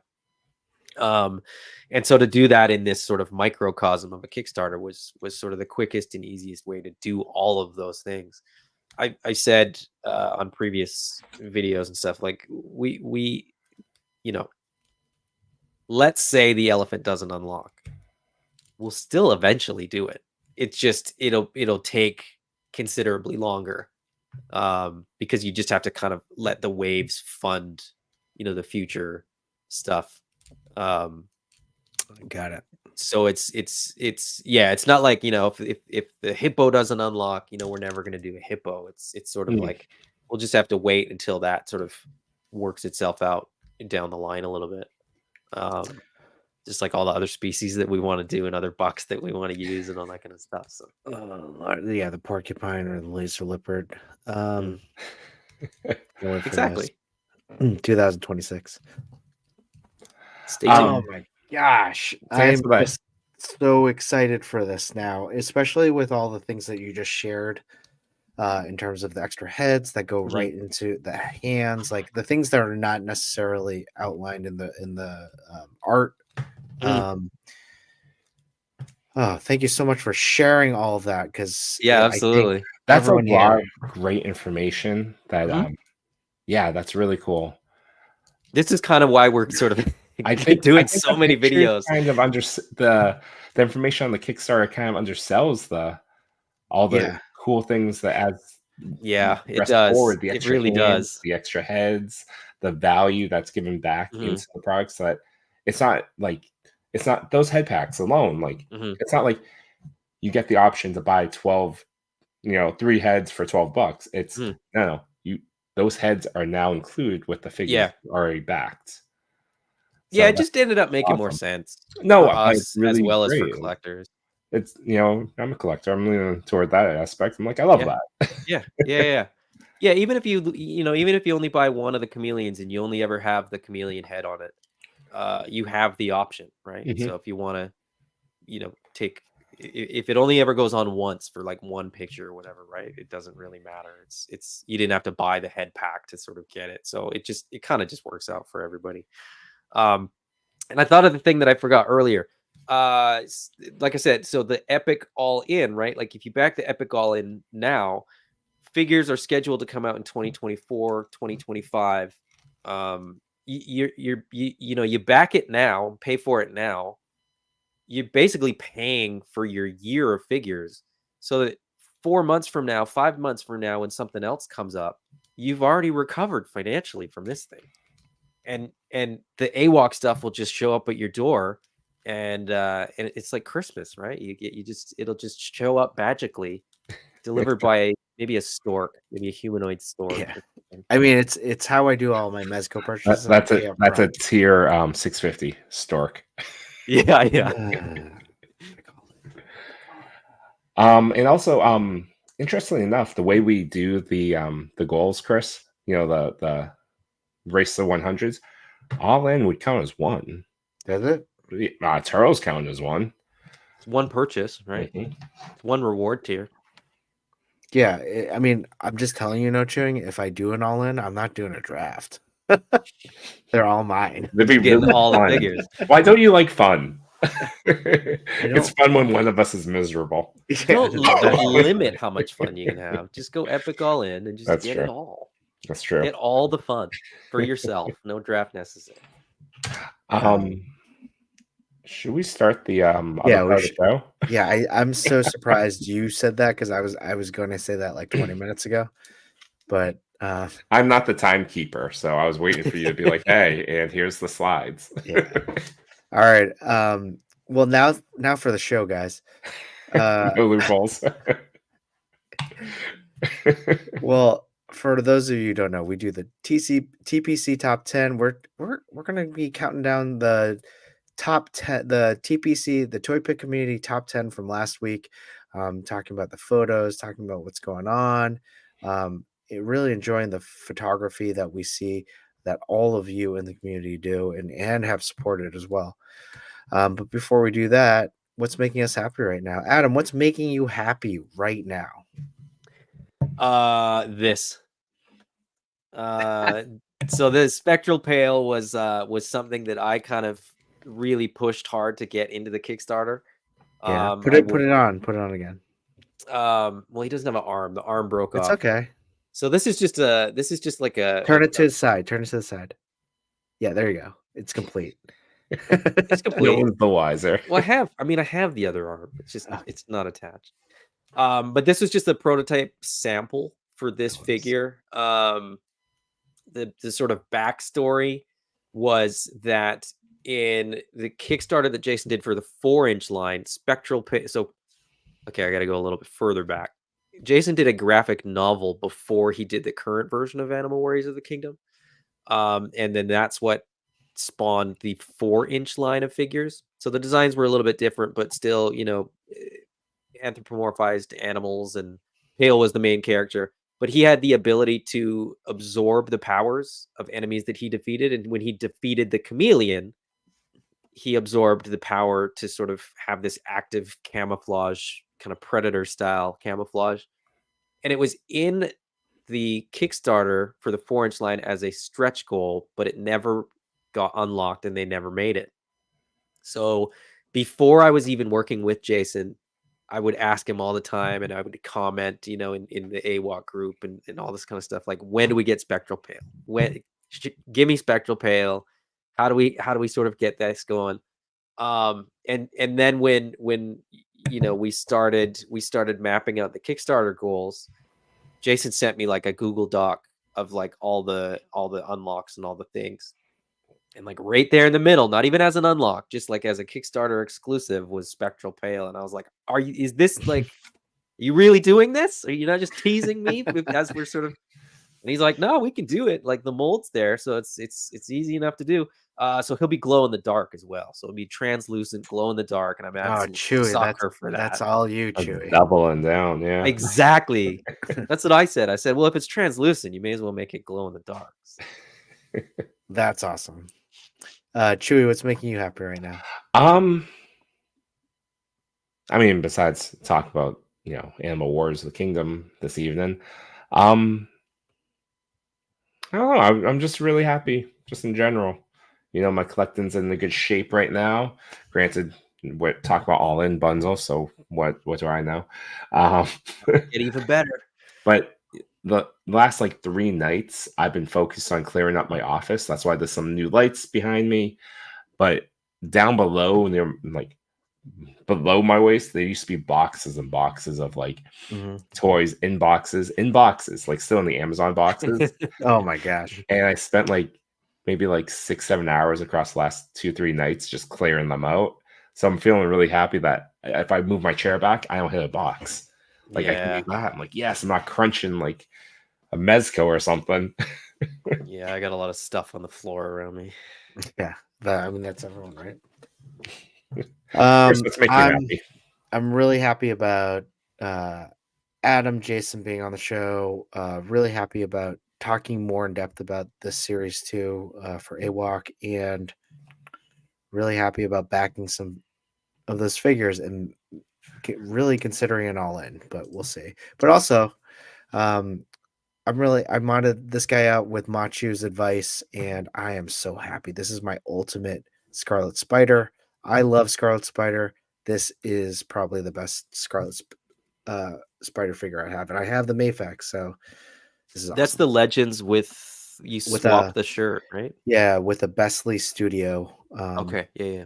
And then this is the old one. Yeah, plastic one. That's like is it like rubber or is it? Yeah, this is rubber. But the new one's soft goods. Yeah, so this is soft goods from Bestley Studio with a wire, right? Wired cape or wired hood. Yep, wired hood. Nice. That's cool. That's cool. Pretty awesome. I love it. And kind of like what Jason was saying, like, sometimes modding out your figures just makes it that much more special and much more fun. That's what I really like. All right, let's see what is next. Oh, we're going on the 100 figure challenge. This is pre all in, so I haven't done anything. So Yeah, I'm up to 39. I ordered today on Hobby Genki. The Revoltech Captain Jack Sparrow came back in stock, and it was for $40. So I just pulled the trigger, added to my Disney collection. Very happy with that. pretty awesome. Yimbo is at a magical number that But this doesn't move Yeah. week over week. he So he honest? was Is he hiding something? Is there like well denial. he was quoted in the chat to saying that it's probably climbing to 50. So That's right. That's right. so it's just not updated yet? no. Yeah. Well, before this stream, I did buy the Shield 3-pack. Counts as one. Counts as one. I have 51. However, if you count the 4 figures I just backed, I'm at 55. Nice. You're winning the race. We should maybe for the epic all in, we'll just do it in one box so that so you guys can just claim it as one. Because if it's in one pack, like is that the rule? Like if box. it's yeah, exactly. Just in paper bags in a box, just chuck it all in there. I don't know. The rule's very weak about this one. Yeah, I know. Machu really questioned my customizing ability when he asked, why did you cut this? I did end up cutting this off. The best part was in my reel was that I heated it up and then I just cut it. And then cut it, yeah. They cut it, yeah. What's up, Jared? How you doing, buddy? Thanks for joining. Hey, Jared. So some toy news today. This just dropped as a pre-order. The Popeye Mezco. I want to say it's a re-release from one of the Popeyes that they've done.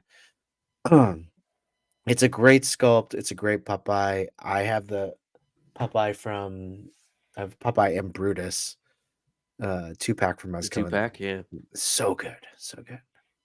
I mean, this looks really good. I mean, all their Popeyes look great. I think it's pretty amazing because I think, what was the price tag? $95? Yeah. It's a good. It's a great price. Great price. You get the coat, which I was tempted on just picking this up just, for some of the accessories he comes with. Yeah. Next one, Rise from Your Grave. Did any of you guys play Altered Beast when you were in Altered Beast fans? No? No. I was the video game kid that played like whatever other people had. And like I'd go to somebody's house and play it and just not remember. And then I'll see characters and be like, oh, that's from that game. But I won't know what the character's name is or what the game is. What was it recently? I just saw somebody do, I think it was a custom from Night Stalkers. Was that a Night Stalkers was it was a game, but also one of the Night Stalkers was in Capcom versus Marvel. Yeah, the vampire guy. Yeah. But I was like, then I went down a rabbit hole of like Night Stalkers and just looking at the different characters and thinking about like how cool those figures would be. And like that's the problem with all these things, right? Is that you get one and then you're like, maybe I'll get you need to get like 13 others. It's really interesting with this line too. You say that and you just did the whole picture like the AWOK. That's how I feel about the AWOK. But that's just it, right? Like it's you get one and it's like a gateway. Yeah. It's true. To the epic all in, everyone. Exactly. Interesting with this toy line though, it's not just Altered Beasts. It seems to be classic Genesis video game characters. Yes, so that's cool. Yeah, Altered Beast was a Genesis game. It was also an arcade game. It was I loved Altered Beast. I also just loved werewolves growing up, so it was like one of my first like werewolf games. It was probably like the crappiest controls, but I still played it. I couldn't get past like the first level, but it was still so much fun to play. So great game. I just saw that. I'm like, oh, this brings back nostalgia. Next one, up for pre-order, the Mafex Spider-Man 2099. Looks pretty Beautiful. cool. I still haven't pulled the trigger on buying this one. I might wait, so we'll see. I love that they included the fingertips, like the Yeah, little kind of yeah. hook fingertips. Were you a big fan of the comic books growing up? I was like the 2099 stuff kind of hit Yes. like where I was still it's sort of not like I didn't know any better, so I fell down the 2099 rabbit hole. I did You too. read them now and you're like they're pretty much garbage, but Yeah, X-Men 2099 I oh, used it's to be fond of, terrible. but there's some. It's okay. It's Well, yeah, Spider-Man yeah. 2099 and Punisher 2099, I thought were the best written, to be honest. My Yes, brother yeah. loved Ghost Rider 2099. That was a cool one. That was a Yeah. cool one. That They was were definitely a interesting cool one. takes, but I think obviously we're getting Spider-Man 2099 figures. He's also in the Spider-Verse movies. Like I think this of all of them was the one that actually hit, Like Yeah. the design is fantastic. They did a good job to still keep it Spider-Man, but it's a different person. It's a different sort of circumstance that created the character, all that kind of Mhm. stuff. But like that character design is fantastic. Just like Scarlet Spider, right? Yeah. It's still iconically Spider-Man, but it doesn't look anything like Spider-Man. So And true. those like original classic Spider-Man, blue and red suit, Scarlet Spider, and Spider-Man 2099 Yeah. are like it's hard for me to say like one of those is my favorite design of Spider-Man. Sure. They're so good. Yeah. I mean, and then you spin off to Miles, which is a great design as well. Mhm. To a black costume when he changed his iconic and then had a black costume for a while, and that's an iconic one too. But The in terms of, Fantastic Four, blue and black Fantastic Four Spider-Man. yeah, Did you guys get that one? the Did anybody get Baghead that one, the Baghead one, or the one that just released with the Wolverine? Oh, I forgot about Baghead Spider-Man. It's No, the I was thinking the bombastic bag man, by the way. yeah. No, I was thinking of that 2-pack with the Wolverine. Wolverine. I had, Yeah, I Fantastic got that. Four Wolverine. I got that. I'm a huge Spider-Man fan, so I will buy every Spider-Man. Yeah. I bought this Couldn't guy. tell with the hoodie. Yeah. Yeah, That's Snake Eyes for me. Like people are like, "Why are they doing another classified Snake Eyes?" And I'm like, "Cuz I You need buy another one. I need a you buy brown all one." the Snake Eyes. Yeah. Oh, that's awesome. I love when we go down those rabbit holes. Like, I buy almost all the Wolverines and all the Cyclopses. what were we just talking about before the stream, Chewy? Like, I bought like 3 Scarlet Spiders, the new ones, just because I knew I wanted it so badly, and I knew, something happens to it. I have 2 others. You have a backup. Yeah. Yeah. Yeah, exactly. It's kind of What- like our friend what did you buy? Toy Addict. For a while, whenever you saw a Superman on the shelf, whether you already had like 5 of them, Just buy it. they're like, "Oh, Superman, Yeah. take this." Toy Addict and I. That's a hard one though because there's a lot of Supermans that come out. Yeah. Toy Addict and I talked on Monday, and he said something that spoke to me. So, like, there's a point where sometimes your collecting goes unhinged, Yeah, and yes. and you're like, oh man, you're thinking about a figure, like, man, I really want that figure. I should buy that figure. And then you buy it, but then you do some cleanup, and you're like, shit, I already bought this figure. Mhm. So that's when you know you have a problem. Yeah. But I knew I'm usually pretty good for that, but it does Yeah. happen. It It does happens to happen. everybody. It does. It does. Or you see it on sale and you're like, I know I have 2, but a third wouldn't be the worst thing. Sure. I could army build them. I could customize it. Yeah.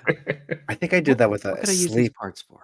I think I did that with a sleepwalker. I thought I had it open, and then I was like, I don't think I bought this one. And I bought it because it was on sale. And then I opened it, and then I saw as I open it, I was looking. I was like, "Oh, cool." I look up and it's right on the shelf. She's staring at me. Already opened. Yeah. Already open. There you go, people in the chat. Chris has a figure for fodder. What Laserman character could he build off of a Sleepwalker buck? Oh, good one. Good one. All right, we have our secret hashtag TPC_mini mates, correct? Mini mates. Mini Mates 24, celebrating the end of March of Mini Mates. Still time if you're interested. Go hit up Mini Mates ACBA on Instagram. There's rules, there's prizes, there's themes.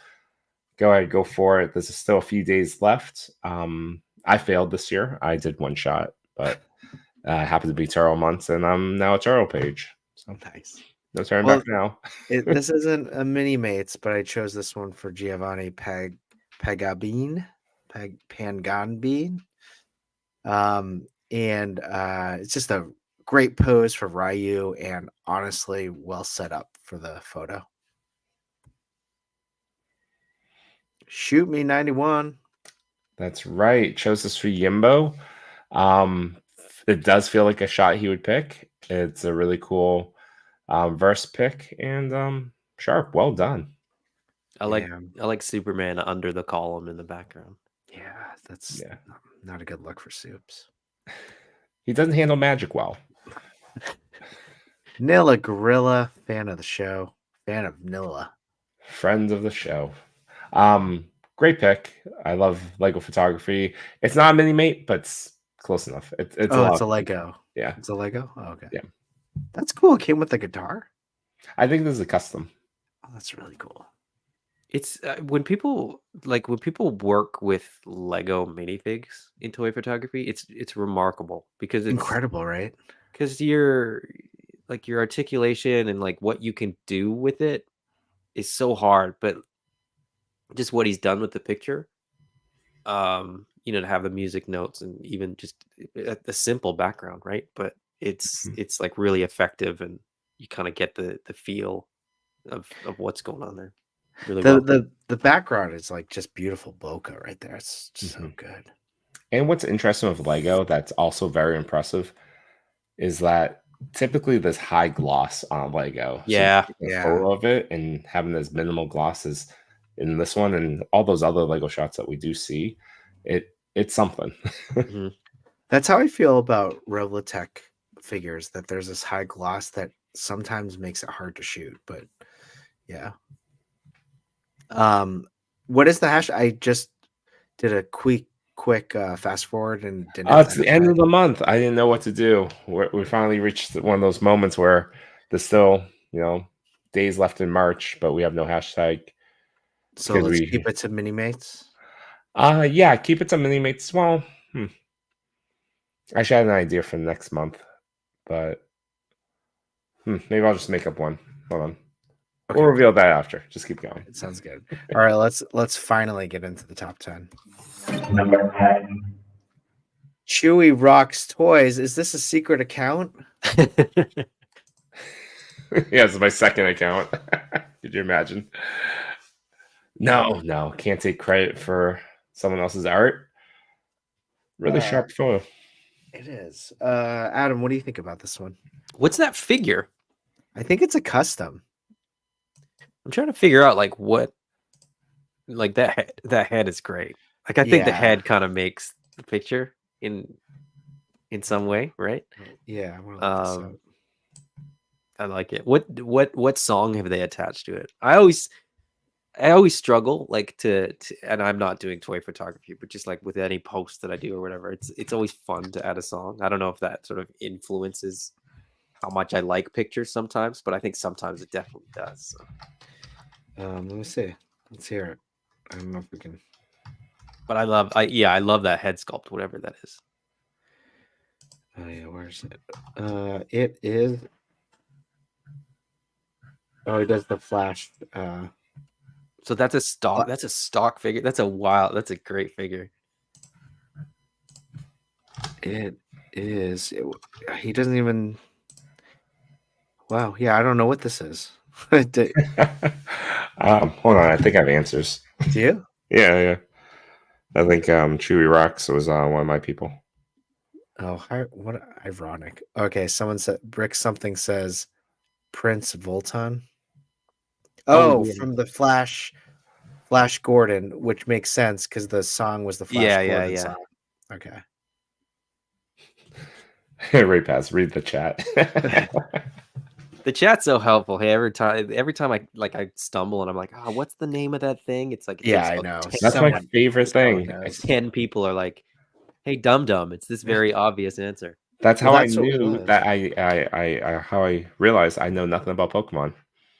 The chat Yeah. What do you made mean? that How you abundantly clear. realized that? You knew that too. I knew that, but I figured if I saw It gets reinforced when you yeah, but if I saw like a Pokemon character on a picture, I'd be like, oh, that's a Pokemon. Mhm. But no, it didn't happen. I thought it was a snail. So I have answers from That's True cool. Rocks Toys. I have a huge sentimental attachment to the Flash film, and Brian Blazed's completely over the top character is epic. I had to give up my toy room, so I take photos wherever I can. However, the room at the top of the house has a spot with amazing light, and that's become my favorite location. I use my phone to take pictures. It's a basic model, and I should use a dedicated camera, but I like the idea of having a quick, unplanned photo session with whatever figure catches my eye, and for that, the phone works perfectly. I like that. For what's making them happy in the toy community, I love how positive and supportive the toy community can be. When I started posting toy photos, I didn't know what to expect. Social media can be toxic, but everyone has been great, and I've discovered amazingly talented individuals that spark my imagination every day. In terms of toys, Boss Fight's Bucky O'Hare line brings a smile to my face every time I see it. And I'm desperate to get my hands on some of the new Biker Mice from Mars figs. Oh yeah, those look good. Those They are look good. Yeah. really good. I thought they were, early photos of those figures look kind of stiff, less articulation, They look good. but I think they added can some. I move. think that like through the process they got more articulation. I think. Yeah, I they could must I could have. be wrong, but Because I thought at one point they didn't have ab crunch, and now they have like a lot of like torso articulation and shoulder articulation. yeah, I think when they sort of first solicited like the renders, they just hadn't put the articulation in. Like it looked like they had like single jointed elbows and knees kind of thing. Yeah, But I think they whether they changed it or whether they just sort of improved the renders, I don't know. But yeah, I think they're quite articulated. All right, let's move on. God, this figure is really good. I kind of want it too. Let's yeah. put Look it at in those thighs, Chris. Get the add it figure. to the epic all in. Number 9. This is the next bird person. The next bird exactly. The figure central. He was they were with us earlier. I hope they're still here. Fantastic photo. Adam, you want to start? I like this one. I like this one a lot. That's what's the alphabet figure? I've seen a couple people posting that figure. Just landed recently in the last few days. I like the lighting feels natural. This seems like a sort of a dusk type shot, and that backdrop, which I suspect is probably just a backdrop, but it works. Yeah, it could be digital. Yeah, a lot of friends of mine just use like TVs. Like they've bought TVs just to put images on as background. Yeah, some people buy 4K TVs Yeah. or monitors just to Yeah. do that. I did that. I just haven't done Did you it. really? I bought a 4K like small monitor. Yeah. Okay. You I never wouldn't use it. I never used it. No, it's not. It's still sealed in a box. Are you serious? You didn't even open the box? No, I haven't opened it. All right, next toy and tell. Oh open the yeah, box. maybe this Friday. Digirama. Maybe this Friday. I love the Let it breathe. little beverage the guy has in his Yeah. hand. I'm a big fan of little accessories like that. Totally. Love it. Do you have any answers? We do. Pulling them up now. Hello, thank you for the opportunity. Really appreciate the story behind the photo. I used to work in construction sites, and there were times where I had lunch on the edge of buildings. Not as extreme as this picture, but definitely not safe. That gave me the idea to set a scene of two people hanging out on the side of a building. Technique-wise, I used two small lights with chutes for the near edge light and one big soft light directly above the entire scene. Last light was from below to give more contrast and shadow.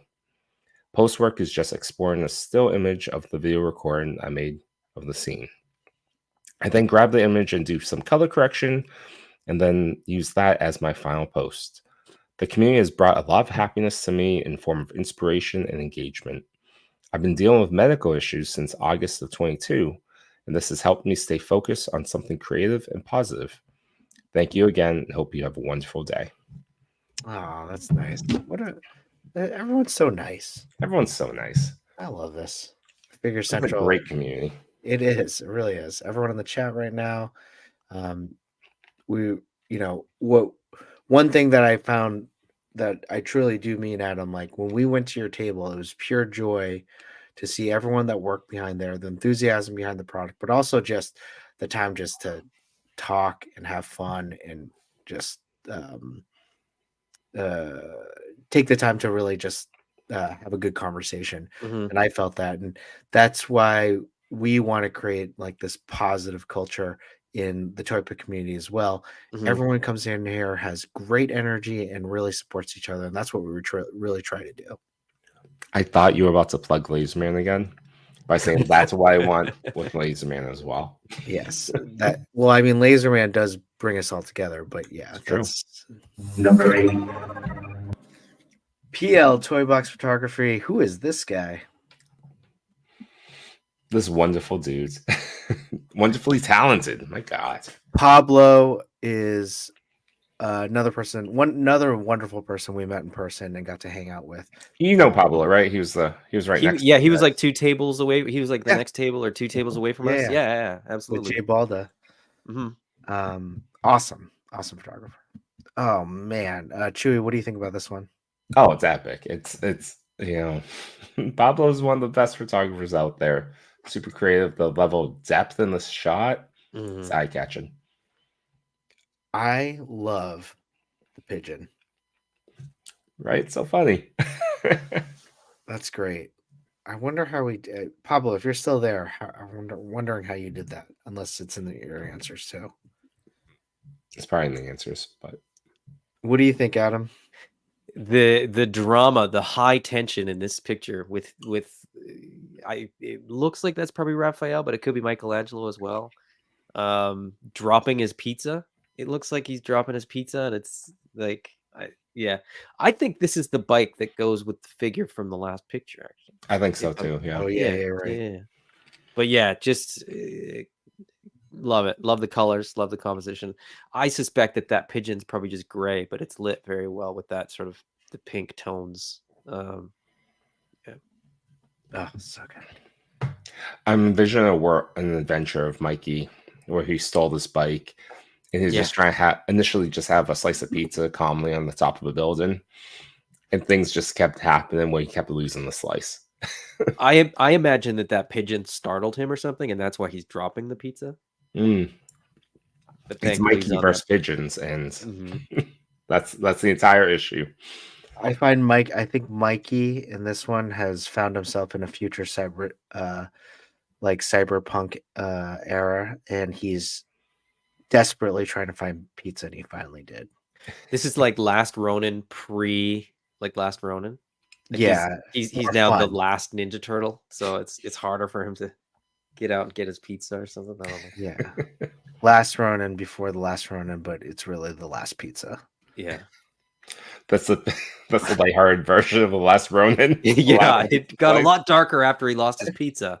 That was the tipping point. It was like falling down for Michelangelo. He dropped his pizza and he was like, "That's it. That's the end of it." That's his villain going on a rampage. Oh man, falling down! What a reference! Oh, hilarious.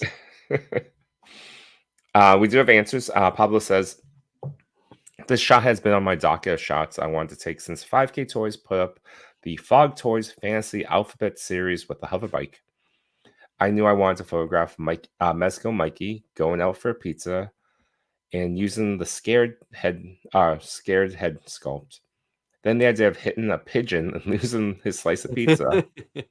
The dial and props I made myself. The background is a digital background I created as well. My family, faith, and toy photography community, and these Mezco TMNT figures, which are the best turtles made to date, is making me happy. As a kid, I asked him another question. As a kid, I loved all the Ninja Turtles, and I made myself a fifth member of the team. My bandana color was black, and I had an outfit similar to what Dark Leo had on when he was with the Foot. I was an expert on all weapons, and I had all of them on me. I was more of a Black Ops turtle, doing assassination missions that the turtles can't do. Dang, that's dark. Even your childhood sounds awesome. My goodness, Pablo. Yeah, yikes. There's a lot of trauma in that background. Oh no, that's awesome. Figure Central from that last photo. It is TV. Mm. And that bird better watch out. that was the bike and unboxing art. Sorry, buddy. Sorry. The guy that doesn't call me back. I know. I actually did try to call you back today, but then my wife called me, so I had to take that call. All right, let's go see Number 7. Diggs Figs. Oh, awesome. Adam. How many hits would Hulk get in before those drums were just destroyed? 2. Yeah. 1, 2. 1, 2. And sad that Hulk angry after face. that. Yeah, this is like Animal, but scaled up to Hulk size, you know? Where the drums. I feel bad for those drums. Oh man, that's so good. Those tiny drumsticks too. I want to know where those are from. I think is that from This might be a NECA set. Really? I thought it was like the plastic action. Oh, you think? Okay. The new ones, yeah. Yeah, didn't he have drumsticks in one of them? He may have, yeah. You mean Super Action stuff? Super Action stuff, sorry. Plastic Action does not sell drumsticks. Yeah, Plastic Action is just a really good photographer. Yeah. Really cool colors. I love it. Great. Very vibrant. Cuts the picture nicely. Oh man. This looks like it could be like a cover, like a alternate cover for an issue of Hulk. Oh yeah. Or an album cover. Or a music magazine. Yeah. Drummers Weekly. I do have answers. All right. Bought this awesome 1/6 drum set off Plastic Peeps and just wanted to shoot it. The Diamond Select Hulk fit pretty well. Background is a monitor and vape smoke at the end. What's making you happy right now? The kindness and support of the community as always, and Diomaker. So many amazing options recently, and of course, all the amazing toy content on YouTube, such as Yimbo reviews everything on Sundays at 8 p.m. Eastern Standard Time. Toy Talk on Mondays, 8:30 Eastern Standard Time. No Chewing Random Dopeness at Machu Toy. Between Suit Sentinels with J-Shot, 8 p.m. Eastern Standard Time. Behind the Plastic Wednesdays. Worthy Distance Thursdays at 9 p.m. Eastern Standard Time. Just to name a few. Please excuse Yimbo for sending the questions 2 minutes before the show started. I'm just trying to learn about the new AWOK Kickstarter. Otherwise, I would have had better answers. Solid. God, I love Diggs. He's so funny. All right. Diggs, congratulations on number 7.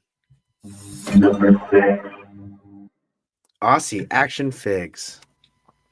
No Chewing. Tell me a little bit about this lore. Who is this? Wait, seriously? No, I know. I know who it is. Oh, it's Wrecker. Yeah, Wrecker. Yeah. Currently in season 3 of Bad Batch, halfway through. I'm enjoying it. Adam, do you watch Bad Batch? I haven't started season 3. Just it hit like right when we were sort of working on the Kickstarter, trying to get it launched, and so I'm behind like everything that came out. So between that, X-Men 97, and like a few other things, I'm so far behind. But I'll catch up one day, right? Isn't I that mean, it's what we tell decent. I ourselves? mean, it's the last season. Mhm. I think there's like what 10 episodes a season. Yeah, catch up when you want to. It'll It's like, be it's it'll like be a one of those 4-hour things. commitment. Yeah, I'll catch Yeah. up like one day where I just sort of sit down. You know, once the kids get to bed, I'll just sit down and watch all of them, and then Yeah. Oh man, I love the bokeh on this one. Yeah, I love the blast up. The Mhm. little bits of dirt and particles. I wonder if this- they use like a is this sparkler. vintage collection? Is this 4-inch figure? I don't know if Bad Batch went Did- vintage yet. So it's gonna be Yeah. Black Series. Yeah. Has to be. It's- Scaling is great with the rocks. And Yeah, everything. yeah. That's that's what I was noticing is that you got that sort of rock and then the sort of the ground, the rough ground, and then all that stuff in the back. Yeah, very well sort of set up. Well, we don't have answers for this one, but it's okay. Aussie Action Figs, if you're listening, if you're watching this on the replay, or if you hear from a friend, please send us your answers. We're happy to. And please consider visiting the AWOK Kickstarter page. I would recommend the Epic All In. I would second that recommendation. I would second a second Epic All In. And I would second the second all in. It still works. It still works. All right, let's move on to number 5, J-Bo. Oh gosh, J-Bo Where's Yimbo when we need Keep him? going. Come on. You guys just spit it with confidence. J-Bo Tography. J-Batography? There we go. It's easier if you read it in the bottom corner on the picture. Oh yeah, that does make. Oh man. Good old J-Bo. Well, hey, J-Bo, awesome. Adam, what do you think? Love this. I haven't received my Chester Cheetah yet, but You I ordered it? can't. Oh, absolutely. He's one of the sort of like brand icon mascots that I don't know. Actually, maybe I do know. I quite like anthropomorphized animals, if you hadn't figured that out. Tony the Tiger. But Chester Cheetah, Tony the Tiger was a great one too. But he just seemed cooler, He seemed cooler than Tony the Tiger. So Oh, definitely. I love this, and I love that he's on Cheetos and the little inflatable ring. I had That inflatable ring is so good. I have these inflatable, like I think they're meant to be like inflatable can holders for like in a pool or something like that, and I've used those for like 1/6 scale floaties, right? Yeah. So this is awesome. I love this. Oh my, that's so good. Chewy.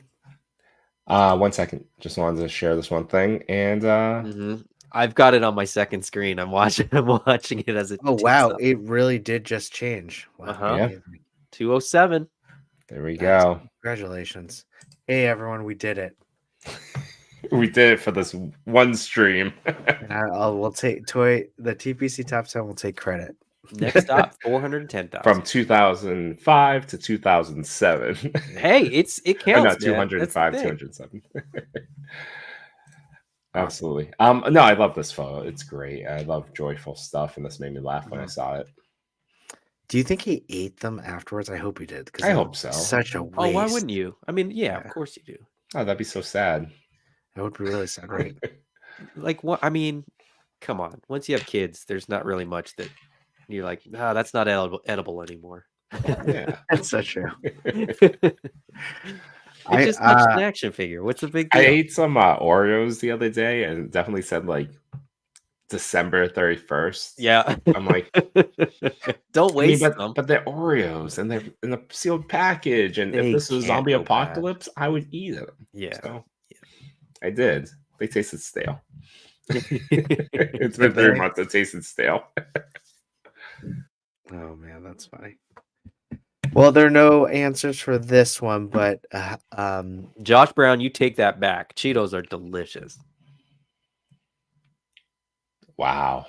I'll be honest. But he's thinking about doing an all-in, so I'm a each their own. Doritos fan. Oh, I did Doritos too. You should see our pantry. Our pantry's like half bags of chips and cheesies. Really? Oh, my wife's a fiend. I wish mine chips. were that. But when the pantry gets full, some days I come home and there's bags of chips in the walk-in closet. What about Cheez-It? Yeah, We stock all on of it. Cheez-Its. all of it. All right. I don't, but it's only because it's all coming from like Trader Joe's. Well, the Trader Joe Cheez-Its are good. Yeah, cheese rockets. Yeah. Sure. No, that's what they are. How dare you? Sure. I get Cheez-Its though. But... No, the rockets are clearly better than it's. They are? No, I don't know. Probably not. We have we have a version of Cheetos, the crunchy ones, in Canada called Cheez-Its. Oh wait, is that what you're talking about? Cheez-Its. They're more Cheez-Its corn flavored. No. Oh, maybe that's Cheez-Its are like the cracker. Are you talking about cheeselets? Because we've heard that's a thing. No, I can't remember what they're called, but they're just called Hawkins Cheesies. That's what they're called. They're called Hawkins Cheesies. And they come in like little bags, like individual serving bags, and they're a little more. They taste a little bit more like corn. But Hawkins Cheesies, Cheetos Cheesies, the Cheetos Puffs. Josh Brown redeems himself there. He says, "I think I prefer a puff." The Cheetos cheese puffs are pretty phenomenal too. Josh Brown, when do you land on Fritos? Love them. Oh, I I say like love them. Fritos too. I like Fritos with chili. Yeah, I like Fritos with anything. Really? I'm not a big Fritos alone fan. Really? I used to put Tabasco on, like as a kid, lay them out on a plate and then put a drop of Tabasco in each one. like one drop on each. Yeah, What a labor-intensive snack. but it's so good, and then you I feel bet it is. I believe you. The 60 seconds it took you to just devour it, and then I'm you're just so like tempted to sweating. try to go buy some Fritos and do that myself. It was before they had spicy whatever. Oh, right. You don't none have of to it do that existed. anymore. I love that. Oh, that's funny. Great photo. Congratulations on number 5. Yeah, that's a fun one. Number 4. First Strike Figs. Oh my gosh. This Hold on, wait a sec. Tom's cheddar fries. That sends me back, Wade, because they had hot fries, and I used to love those. was Tom Cheddar's fries hot fries? No, they had two different types. Cheddar fries was like not hot fries. Got it. So one was hot, one was cheddar, and the hot fries had like 1,000 chemicals, and it was never good for you. It never expired. I remember eating those as a kid, being like, "This is amazing," but this is neither fries nor chips. I don't know what I'm eating. I loved hot fries growing up. Oh man. I love this photo. I love this photo. First Strike Figs does epic photography. And this is, I think, the second week in a row with a really awesome scaled 1/12 bike. Yeah. Where are people getting these bikes? Trooper Life actually sent me a link for the bike from AliExpress. Yeah, I see them pop up on like AliExpress and stuff like that. They're like just $2. Yeah. What's shipping though? Like $20. Yeah, it probably is. Do you order off AliExpress, Adam? I have done a few times. If it's something that like it gets sold out everywhere else. It's kind of my last. It's worst case scenario. Yeah, it's a weird site. I've ordered a couple of things. I've never not gotten what I ordered. You know, in terms of it being accurate and not being a knockoff or anything like that. But I just feel like there's always a risk. I just feel like you're always going to open it and go, huh? And then you go back and read the description and you're like, yeah, that's on me. Yes. I didn't order a paper bicycle. Oh, yeah. Picture of a bicycle for $2. Yeah. But yeah, this is an epic shot. Absolutely beautiful. It's so good. First Strikes is amazing. He all of his photos. Every single. I love the combination here of a bicycle with the Mandalorian and Grogu. Like, because Yes. you know, just that mix up seems it's just it hits for me. I like that. Yeah. Oh man, it's so good. That's Well, like ET vibe with Grogu. Yeah. for the Oh, Mando. that's yes, that's ET. got the inspiration, right? Because Grogu's on there too. So Well, I have some answers. The story behind my picture was just me having a nice sunny day and thinking it would be a great opportunity to channel my inner Sir Dork, utilizing some of the amazing practical effect tutorials he has shared over the years. This shot was my kind of thank you to him. Well, yeah, you did a great job. Number two, what is making you happy in the toy community right now? Yimbo's ever evolving hairstyles. Is that what you really wrote? Yes, you wrote that, and I couldn't stop laughing. Oh, that's fantastic. That's the best one yet. First Strike says lighting is all practical. The jetpack is post. Oh, interesting. Yeah. the lighting on the helmet is practical. All the lighting is practical. I think Wow. he meant. Yeah. Good job. Yeah. Man, just every photo is really amazing. So nice job. Number 3. Primo 3000. Ooh, epic Spidey yeah. verse shot. Perfect shot. What do you think, Adam? Every single Sentinel. I love that the robot spy. I can't remember what that one's called, but the fact that we Penny? never got that from Marvel Legends is shocking to me. And Yeah. Yeah. they need to do that one. But this is great. I love this. Spider-Man is I love Spider-Man as well. I don't buy every Spider-Man, but we have most of these because my 8-year-old also absolutely loves Spider-Verse, and Yeah. it kind of like switched her on to like that Spider-Verse kind of graduated her from, you know, Paw Patrol and that kind of thing to like more complicated storytelling and more depth in characters and stuff like that. And she's watched it so many times. We went to the theater to see the second one and can't wait for the third one. At the end of the second one, she's like, "What? Like what? Why did it end like that? Why did it end like that?" Yeah. But yeah, that's this is a great shot. And like you get all of their character there too, just in terms of how he's set it up and posted. So Totally. Oh, And that Penny Parker is actually a custom is that it? Patrick Chow was selling. So that's someone in the community that that's made got to it. be like a SH Figure Arts base or something, right? Yeah, it looks like it. Not sure. Well done either way. I like how Gwen has sneakers on too. Yeah. Did you guys see that there's a short for Spider-Verse that came out today? The No. Spider Within. I haven't seen it yet. Collab regarding mental health. Oh, that's awesome. So 5-6 minutes, and funny enough, I was showing my daughter, and I think she misunderstood what I said it was. She's like, "I thought it was called Beyond the Spider-Verse." I'm like, "No, that's the next movie." She's like, "Good, that was really short, Dad." And there's no Gwen, and I'm kind of out. I was like, "All right, fair enough." If your character was in it, I get it. Awesome photo. I mean, yeah. I love all the little details. Even up at like the yellow curb, right at the bottom. Like I love those details. And then the fire hydrant little. It's a messy Fifth Avenue, I'll tell you that. But it's the details really add to it. That light post is great. Yeah, and even in the foreground there, that milk crate in the cardboard box, and the cardboard box is kind of crunched. Yeah. Awesome. Well, I don't have any answers from Primo 3000, but if you're listening, love to get your take on this photo. Love to hear what's making you happy in the toy community right now. Let's move on to number 2. Number 2. Blue 124.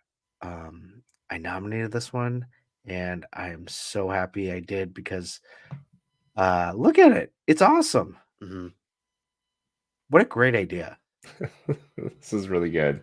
Really funny. I wouldn't imagine someone doing this to a figure. I know, especially that black cat one, because I think that's an expensive one. It is. It goes for something now. But no, I mean, have fun with your toys. Yeah, It absolutely. makes the shot even more impressive. The silk soy Yes, box is a yes. nice touch to let you know that's not milk. It's silk. That is really nice. And the black cat and Hmm. even the tiled floor. That's pretty cool. I don't think I haven't seen many black bathtubs. It's True. pretty amazing. It works really well for this though. It does. All right. Well, I have some answers. Hi, Chris. My name is Gio. Thank you so much for reaching out in the interest to know about me. The story behind my picture was that Black Cat needed a warm milk bath after a long night of fighting crime, and the reason for the oat milk is that I just don't drink regular milk. So I also kind of worked out for me because I gave it as a look as if it was a mild, slightly dirty, as if her being a dirty kitty. The dios, props, and backdrops I make myself, and also edit some in depending on the scene. For this black cat shot, I used a tile flooring I made that was specifically for a subway station dio that I started making. The milk carton I edited after taking a picture from my own carton. The cat is one that comes from the Black Cat retro version and drops on the floor is just spilled milk. What's making me happy in the toy community right now is that there's so many talented artists and photographers out there, which is very inspiring and brings out so many ideas to create more toy art to share with the community. Oh, I'm so happy for you, Blue 124. This is a fantastic shot. I'm so glad it made it to the top 10. There's a lot of good shots there. Digital Ronin. Oh, sorry. Didn't see that you were doing that. Yeah, those BTS that I forget who in the Travis Ingram said. Cool. Told us about, so I jumped to it. Digital Ronin. Awesome. Adam? I love the lighting. I like the lighting on the claws, Wolverine's claws, and then the Cable's chest is lit up, and his eye as well. I think that figure comes with like a practical version of that too, but I think that this works a little bit better with the lasers and everything going on there. I like this. Yeah, I think for that one, I have that one. The chest piece lights up. Oh, does it? Yeah, I don't think the eyes light up, but the chest piece does. Okay. But it doesn't light up red. It lights up like this, just a light. It's just like white. Yeah. Yeah. Yeah, both Mezco. Beautiful. Chewy? No, it's a really cool shot. I was looking for a BTS perhaps, but it's a beautiful photo. I do like the lasers cutting through. Mm-hmm. It's a really nice touch. But take a look at this person's page. Mm-hmm. That's a great shot too.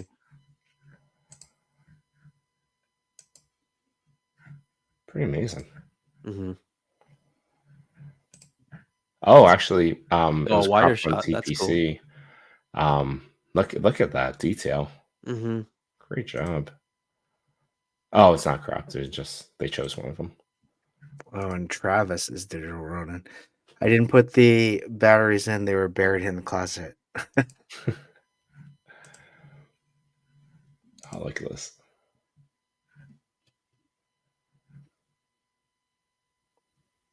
That's pretty cool. Oh, look at that. That's awesome. Well, while you do that, I have some answers. Hi, Chris. Thanks so much for reaching out. I'm honored to be selected in the top 10 and completely blown away and surprised I got first place. To answer some of your questions, by the way, I talk too much, so feel free to simply edit down my responses. I was trying to go for that classic Wolverine and Cable team up from the classic X-Force comics, but with my own spin. I wish I would have had a Deadpool fig to throw in. After some trial and error and lots of falling over, I finally got the theme to stand up in acceptable pose. Not quite as dramatic as I was planning, but I haven't learned how to make them float in space using my telekinesis yet. The background is an Extreme Sets building, and all the particles and atmosphere effects are Photoshop. What makes me happy? Just meeting cool people. I'm still relatively small account compared to most of the TPC winners, but almost all of the people I met are smart, kind, and supportive. I love that. And just for fun, my spare time, I'm also enjoying getting to be a part of it. Well, Travis, we're glad that you're here. Everyone in the chat, give Travis a follow right now if you haven't already, because he does some amazing epic photo. Totally agree. He does a good job of making toys look like they're not toys. Yeah. Yeah, right. And I like personally, I don't mind if toy photography looks like toys. I know that there's Ooh, look at that. Yeah. but like that just looks Yeah. It looks like a person in costume. looks like Boba Fett, you know? Yeah. Wow. Ooh, look at that one. Wow, that's cool. I mean, a lot of this is using that base, but he added in hands somehow. So cool. Unless it has hands. I don't know.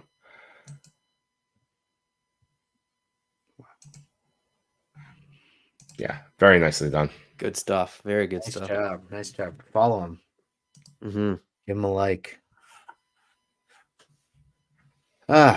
Well, now it's time for our Fast Pass giveaway. You know what I'm going to do? What's that? In honor, we're going to do a Fast Pass giveaway, but we're also going to do a giveaway for this guy. Oh, really? Cool. Yeah, Thing. let's do it right now. Just because we're talking. What about would you like the toys. hashtag be? Hashtag epic all in. I like it. It's what we call a callback, everyone. Man, callbacks are so underrated. They really are. I think we're the king of callbacks on this show. Yeah.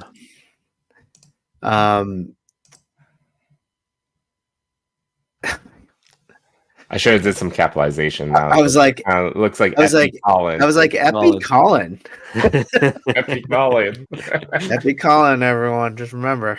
Absolutely. People in the chat, this is not for the Fast Pass feature giveaway, but it's for Christopher's what was that, Last Stand Spider-Man? Last Stand Spider-Man. Let's do it. Let's give something away. And as people enter that into the chat. If you've not done so, please click like, share, subscribe, all that good stuff. And after you're doing that in a second browser, please take a look at that Kickstarter. Go through all the figures. There's more to be revealed. It's awesome. We're excited. Wait, Craig. Hey, Craig, I think this is the wrong one. Close. It's close. We're not giving away EpiPens. Those are expensive. They are expensive. And they expire. That's the I know. And then, yeah, you need to give it to like your kid's school, your kid's camp. You need one that you carry with you. So when they expire, you have like 6 of like the 2 packs. You have 6 of them. You're like, what am I gonna do with this? Yeah, totally. I think I got like 10. I have to like just take to a disposal unit somewhere sometime. Someday. It'll just be whenever I move, it'll just be a box I leave behind. Well, there those are, yeah. Retro stuff. Again, this is for Last Stand right here. While we're waiting to add to that, let's look at Kickstarter. Where are we at right now? Let's do a refresh. All right. And if you haven't looked at this awesome Kickstarter, let's check it out. So many different bundles you can get, so many different figures you can get. Not only that, as this Kickstarter gets backed, each unlock adds a little bit more to each figure. Yep. Yeah, all that money goes back into cool toys. So You really sold me on the Grimes and Boone. Fox and the Yeah. Hound. The Man, these look so good too. My goodness. That's that one. The Jadu is my wife's favorite. That one there. Yeah. Oh, dude, we didn't even get a chance to ask Jason about Jessa being that the backstory of this character being inspired by his grandmother. Yeah. Oh, really? His grandmother Jessie, who I think lived to like 106 years old or something like that. Wow, really? Yeah. So she's a warrior. That's amazing. Are there any other characters in here that are inspired by a real life person? No, there aren't. Not directly in that way. So we had like Vero Atlas in the first one, and then Jessa in this one. There may be future ones. I mean, we have. What was Vero Atlas based on? Well, it wasn't based on anybody, but Eddie Salvatore designed that, and Vero Atlas is an anagram of Salvatore. Got it. So I'll pitch it right now. The rhino, perfect rhino name is Chewy. I'm just saying. All right, I'll note it. Of all the things you could note, now I'll run it by Jason. All good. No, there's a character that there isn't a character, but there's a figure that I want him to do. So once I get mine in, then I'll start petitioning for other people's idea. That's right. Yeah, people in the chat, if you want that Marvel Legends Last Stand Spidey, use Epic Colin. We have some people that have entered it. I know there's 20 people watching. Epic Colin. Epic Colin. That's our new battle cry, Epic Colin. Epic Colin, or as we wanted it to say, Epic All In.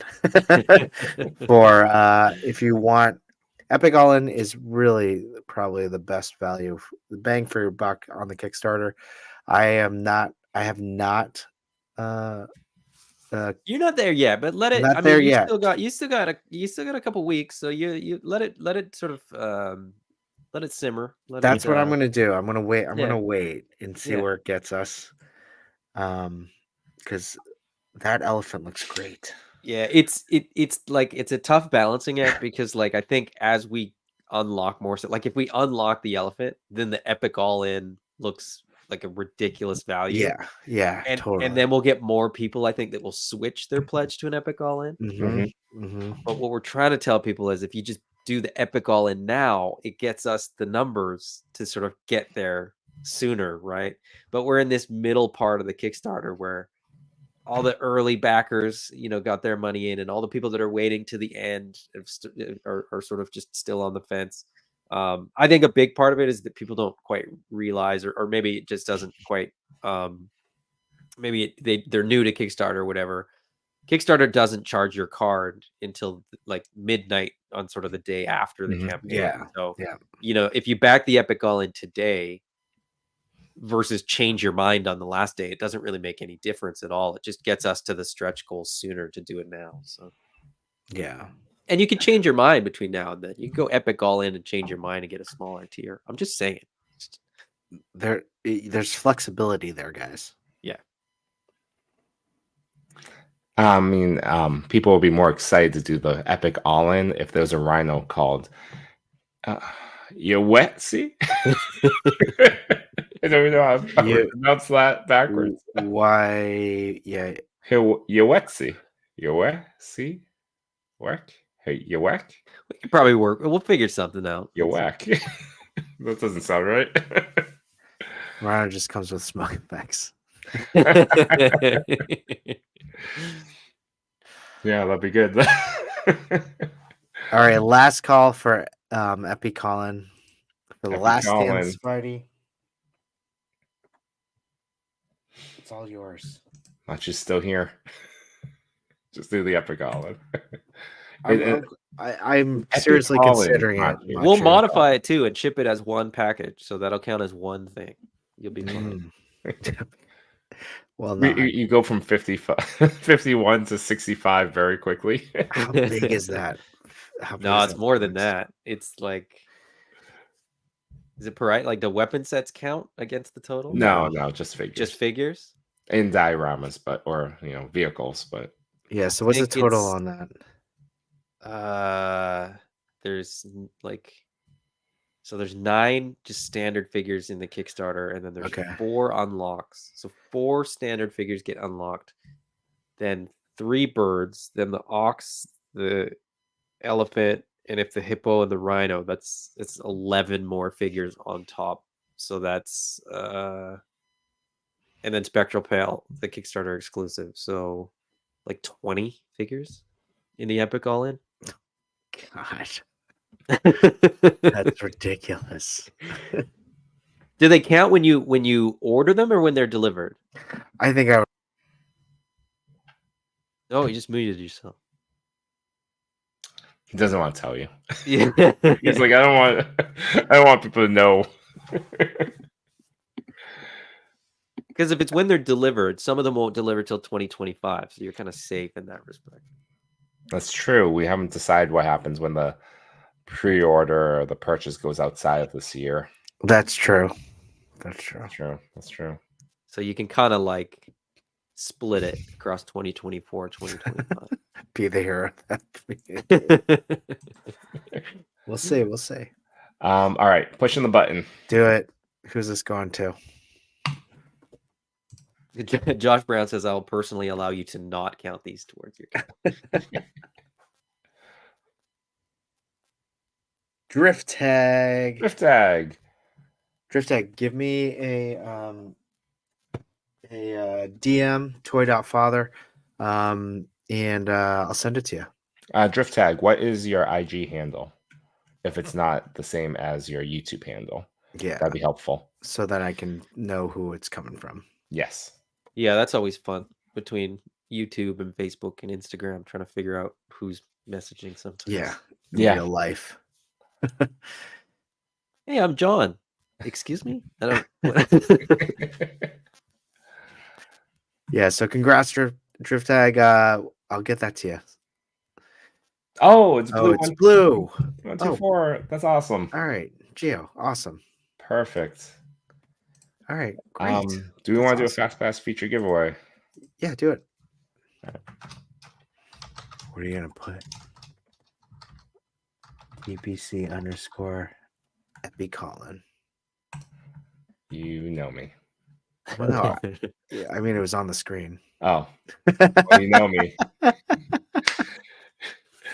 This is also going to be the hashtag that we'll roll forward with all through the month of April. Cool. Oh, great. Awesome. Good. That's perfect. Epi Colin. I love how things just organically happen here. And I love that you can interpret that however you like. You can, if you read it a different kind of way, then you can use it a different kind of way, right? Yes. And for those unaware, this is just simply a Fast Pass feature giveaway. Any photo that you want from your past, or a new photo that you want to shine some light on, they'll go in for the ToyPic community Instagram page, running for the next week or maybe the week after. Depends on when they post it for the top 10. And if you don't really want to do that and you just want to pass it forward to another photographer that you feel could use a little bit of extra spotlight, that's perfectly fine too. Paying it forward's fun. And even for the hashtag, usually we give it some sort of theme. I don't know what this could be. Just letters, or do whatever you'd like. Cool. Epi Colin. Man, Machu is more relentless than Adam. I put it all on the Kickstarter, and I just sort of point people in that direction and let the Kickstarter speak for itself, because I think the figures really do have quite a lot of appeal. So I mean, you're absolutely right when you said that. Yeah. So Adam, what is your collection? What do you mainly collect? Is it a little bit of everything? Yeah, what's behind you? Yeah, it's a little bit of everything. my journey was I'll try to keep it quick. My Yeah, it's journey fine. was like when my wife was pregnant with our first child, who is now 8. Um, we would go to Toys R Us to pick up baby supplies, and I started looking at Lego.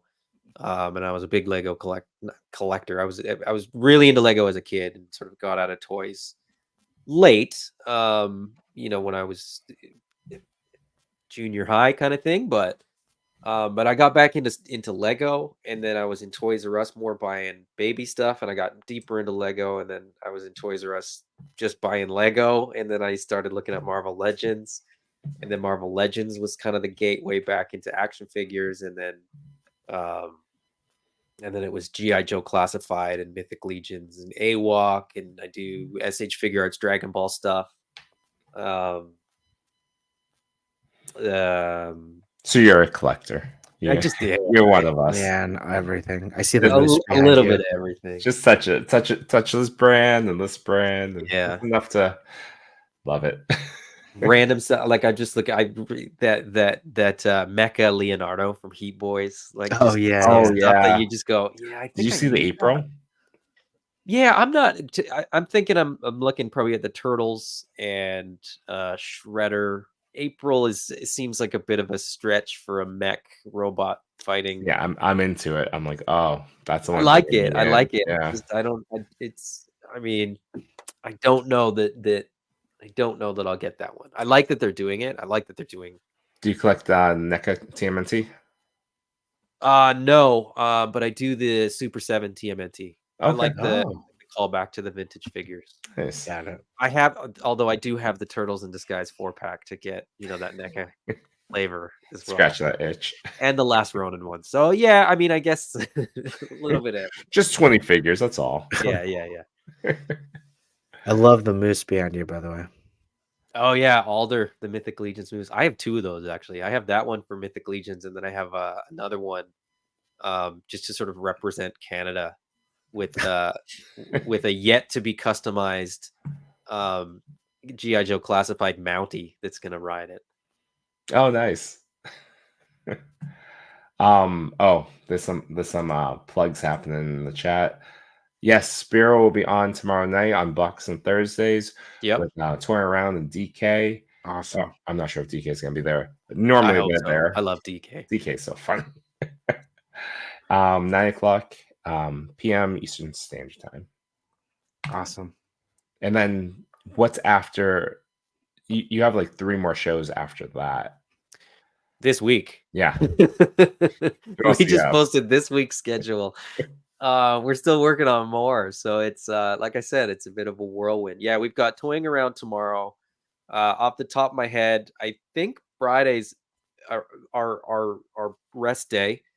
And then Saturday we're doing Dork Lair.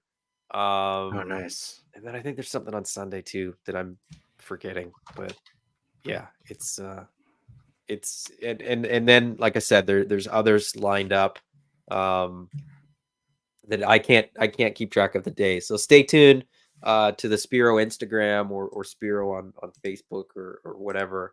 We'll post the sort of weekly listings. This is this Oh yeah, that's right. He's doing Brick something. Jason's going to be on with Brick doing the news.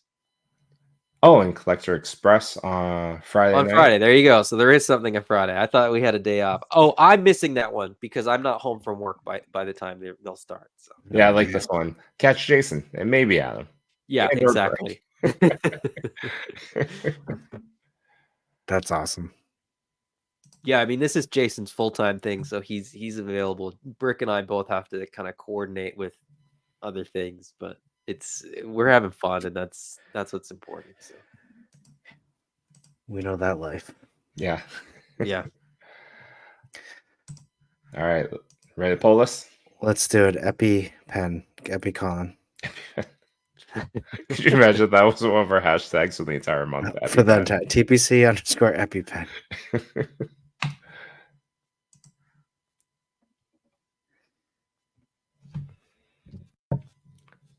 Let's see it. It is Retro Storm 15. Retro Yes. Storm. Nice, congratulations. Awesome. No stranger to the Fast Pass. No stranger at all. Reach out to me, whichever photo you want.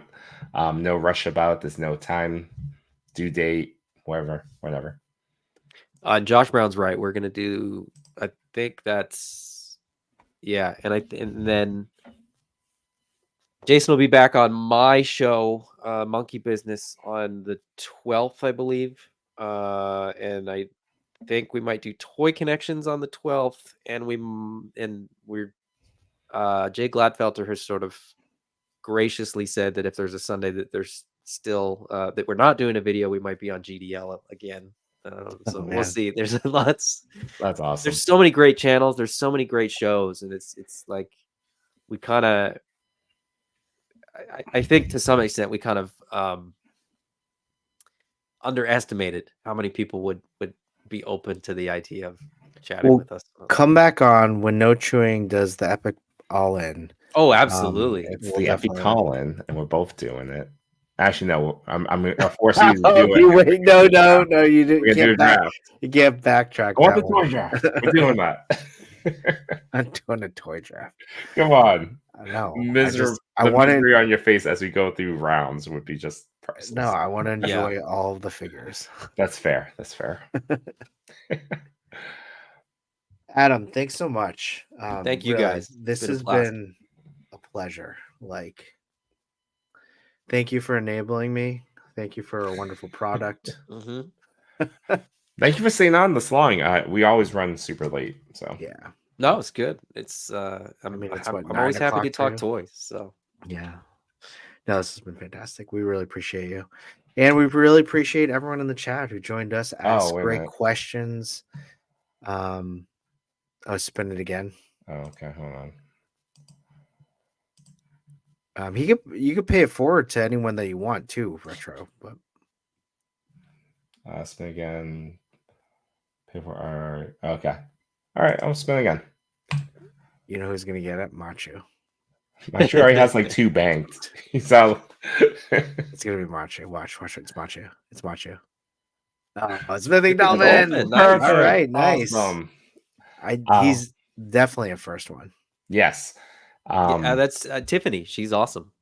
Oh, really? Awesome. Yeah. Oh, excellent. Yeah, huge, reach out to huge me. Supporter of AWOK and among other things. She always backs Kickstarters and like she's always like out she there. She did too. Yeah, 2 epic all-ins. So shame on you guys. She has 2. We have none. She has more combined than you guys do, or she has more than you guys do combined. So yeah, I mean, I have 4 with maybe 6. Do you know if it's Mythic Dolphin also on Instagram? Same name? I don't know, but I believe so. Mythic Dolphin, if you're seeing this or hearing this, give No.Chewing a DM and give if you do toy photography, send us a photo to feature. And if you don't do toy photography, just give it a shot. Yeah, take an AWOK figure. All you need is a phone, 1 light, and a box, and that's enough for you to get started. Oh, I don't have Instagram. Oh, okay. Is on Instagram? Do it again. You want me to spin it again? Just spin it again and give it to Macho.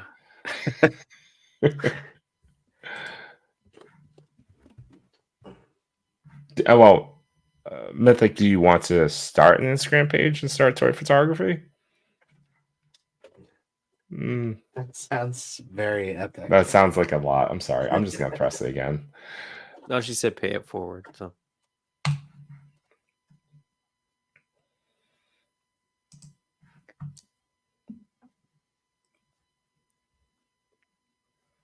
all right. Travis Ingram, aka Digital Ronin. So nice, perfect.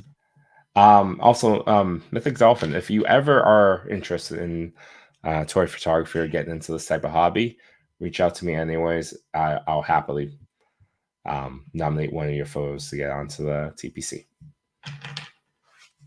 Love it when people get into this hobby. Oh man, well, It's late.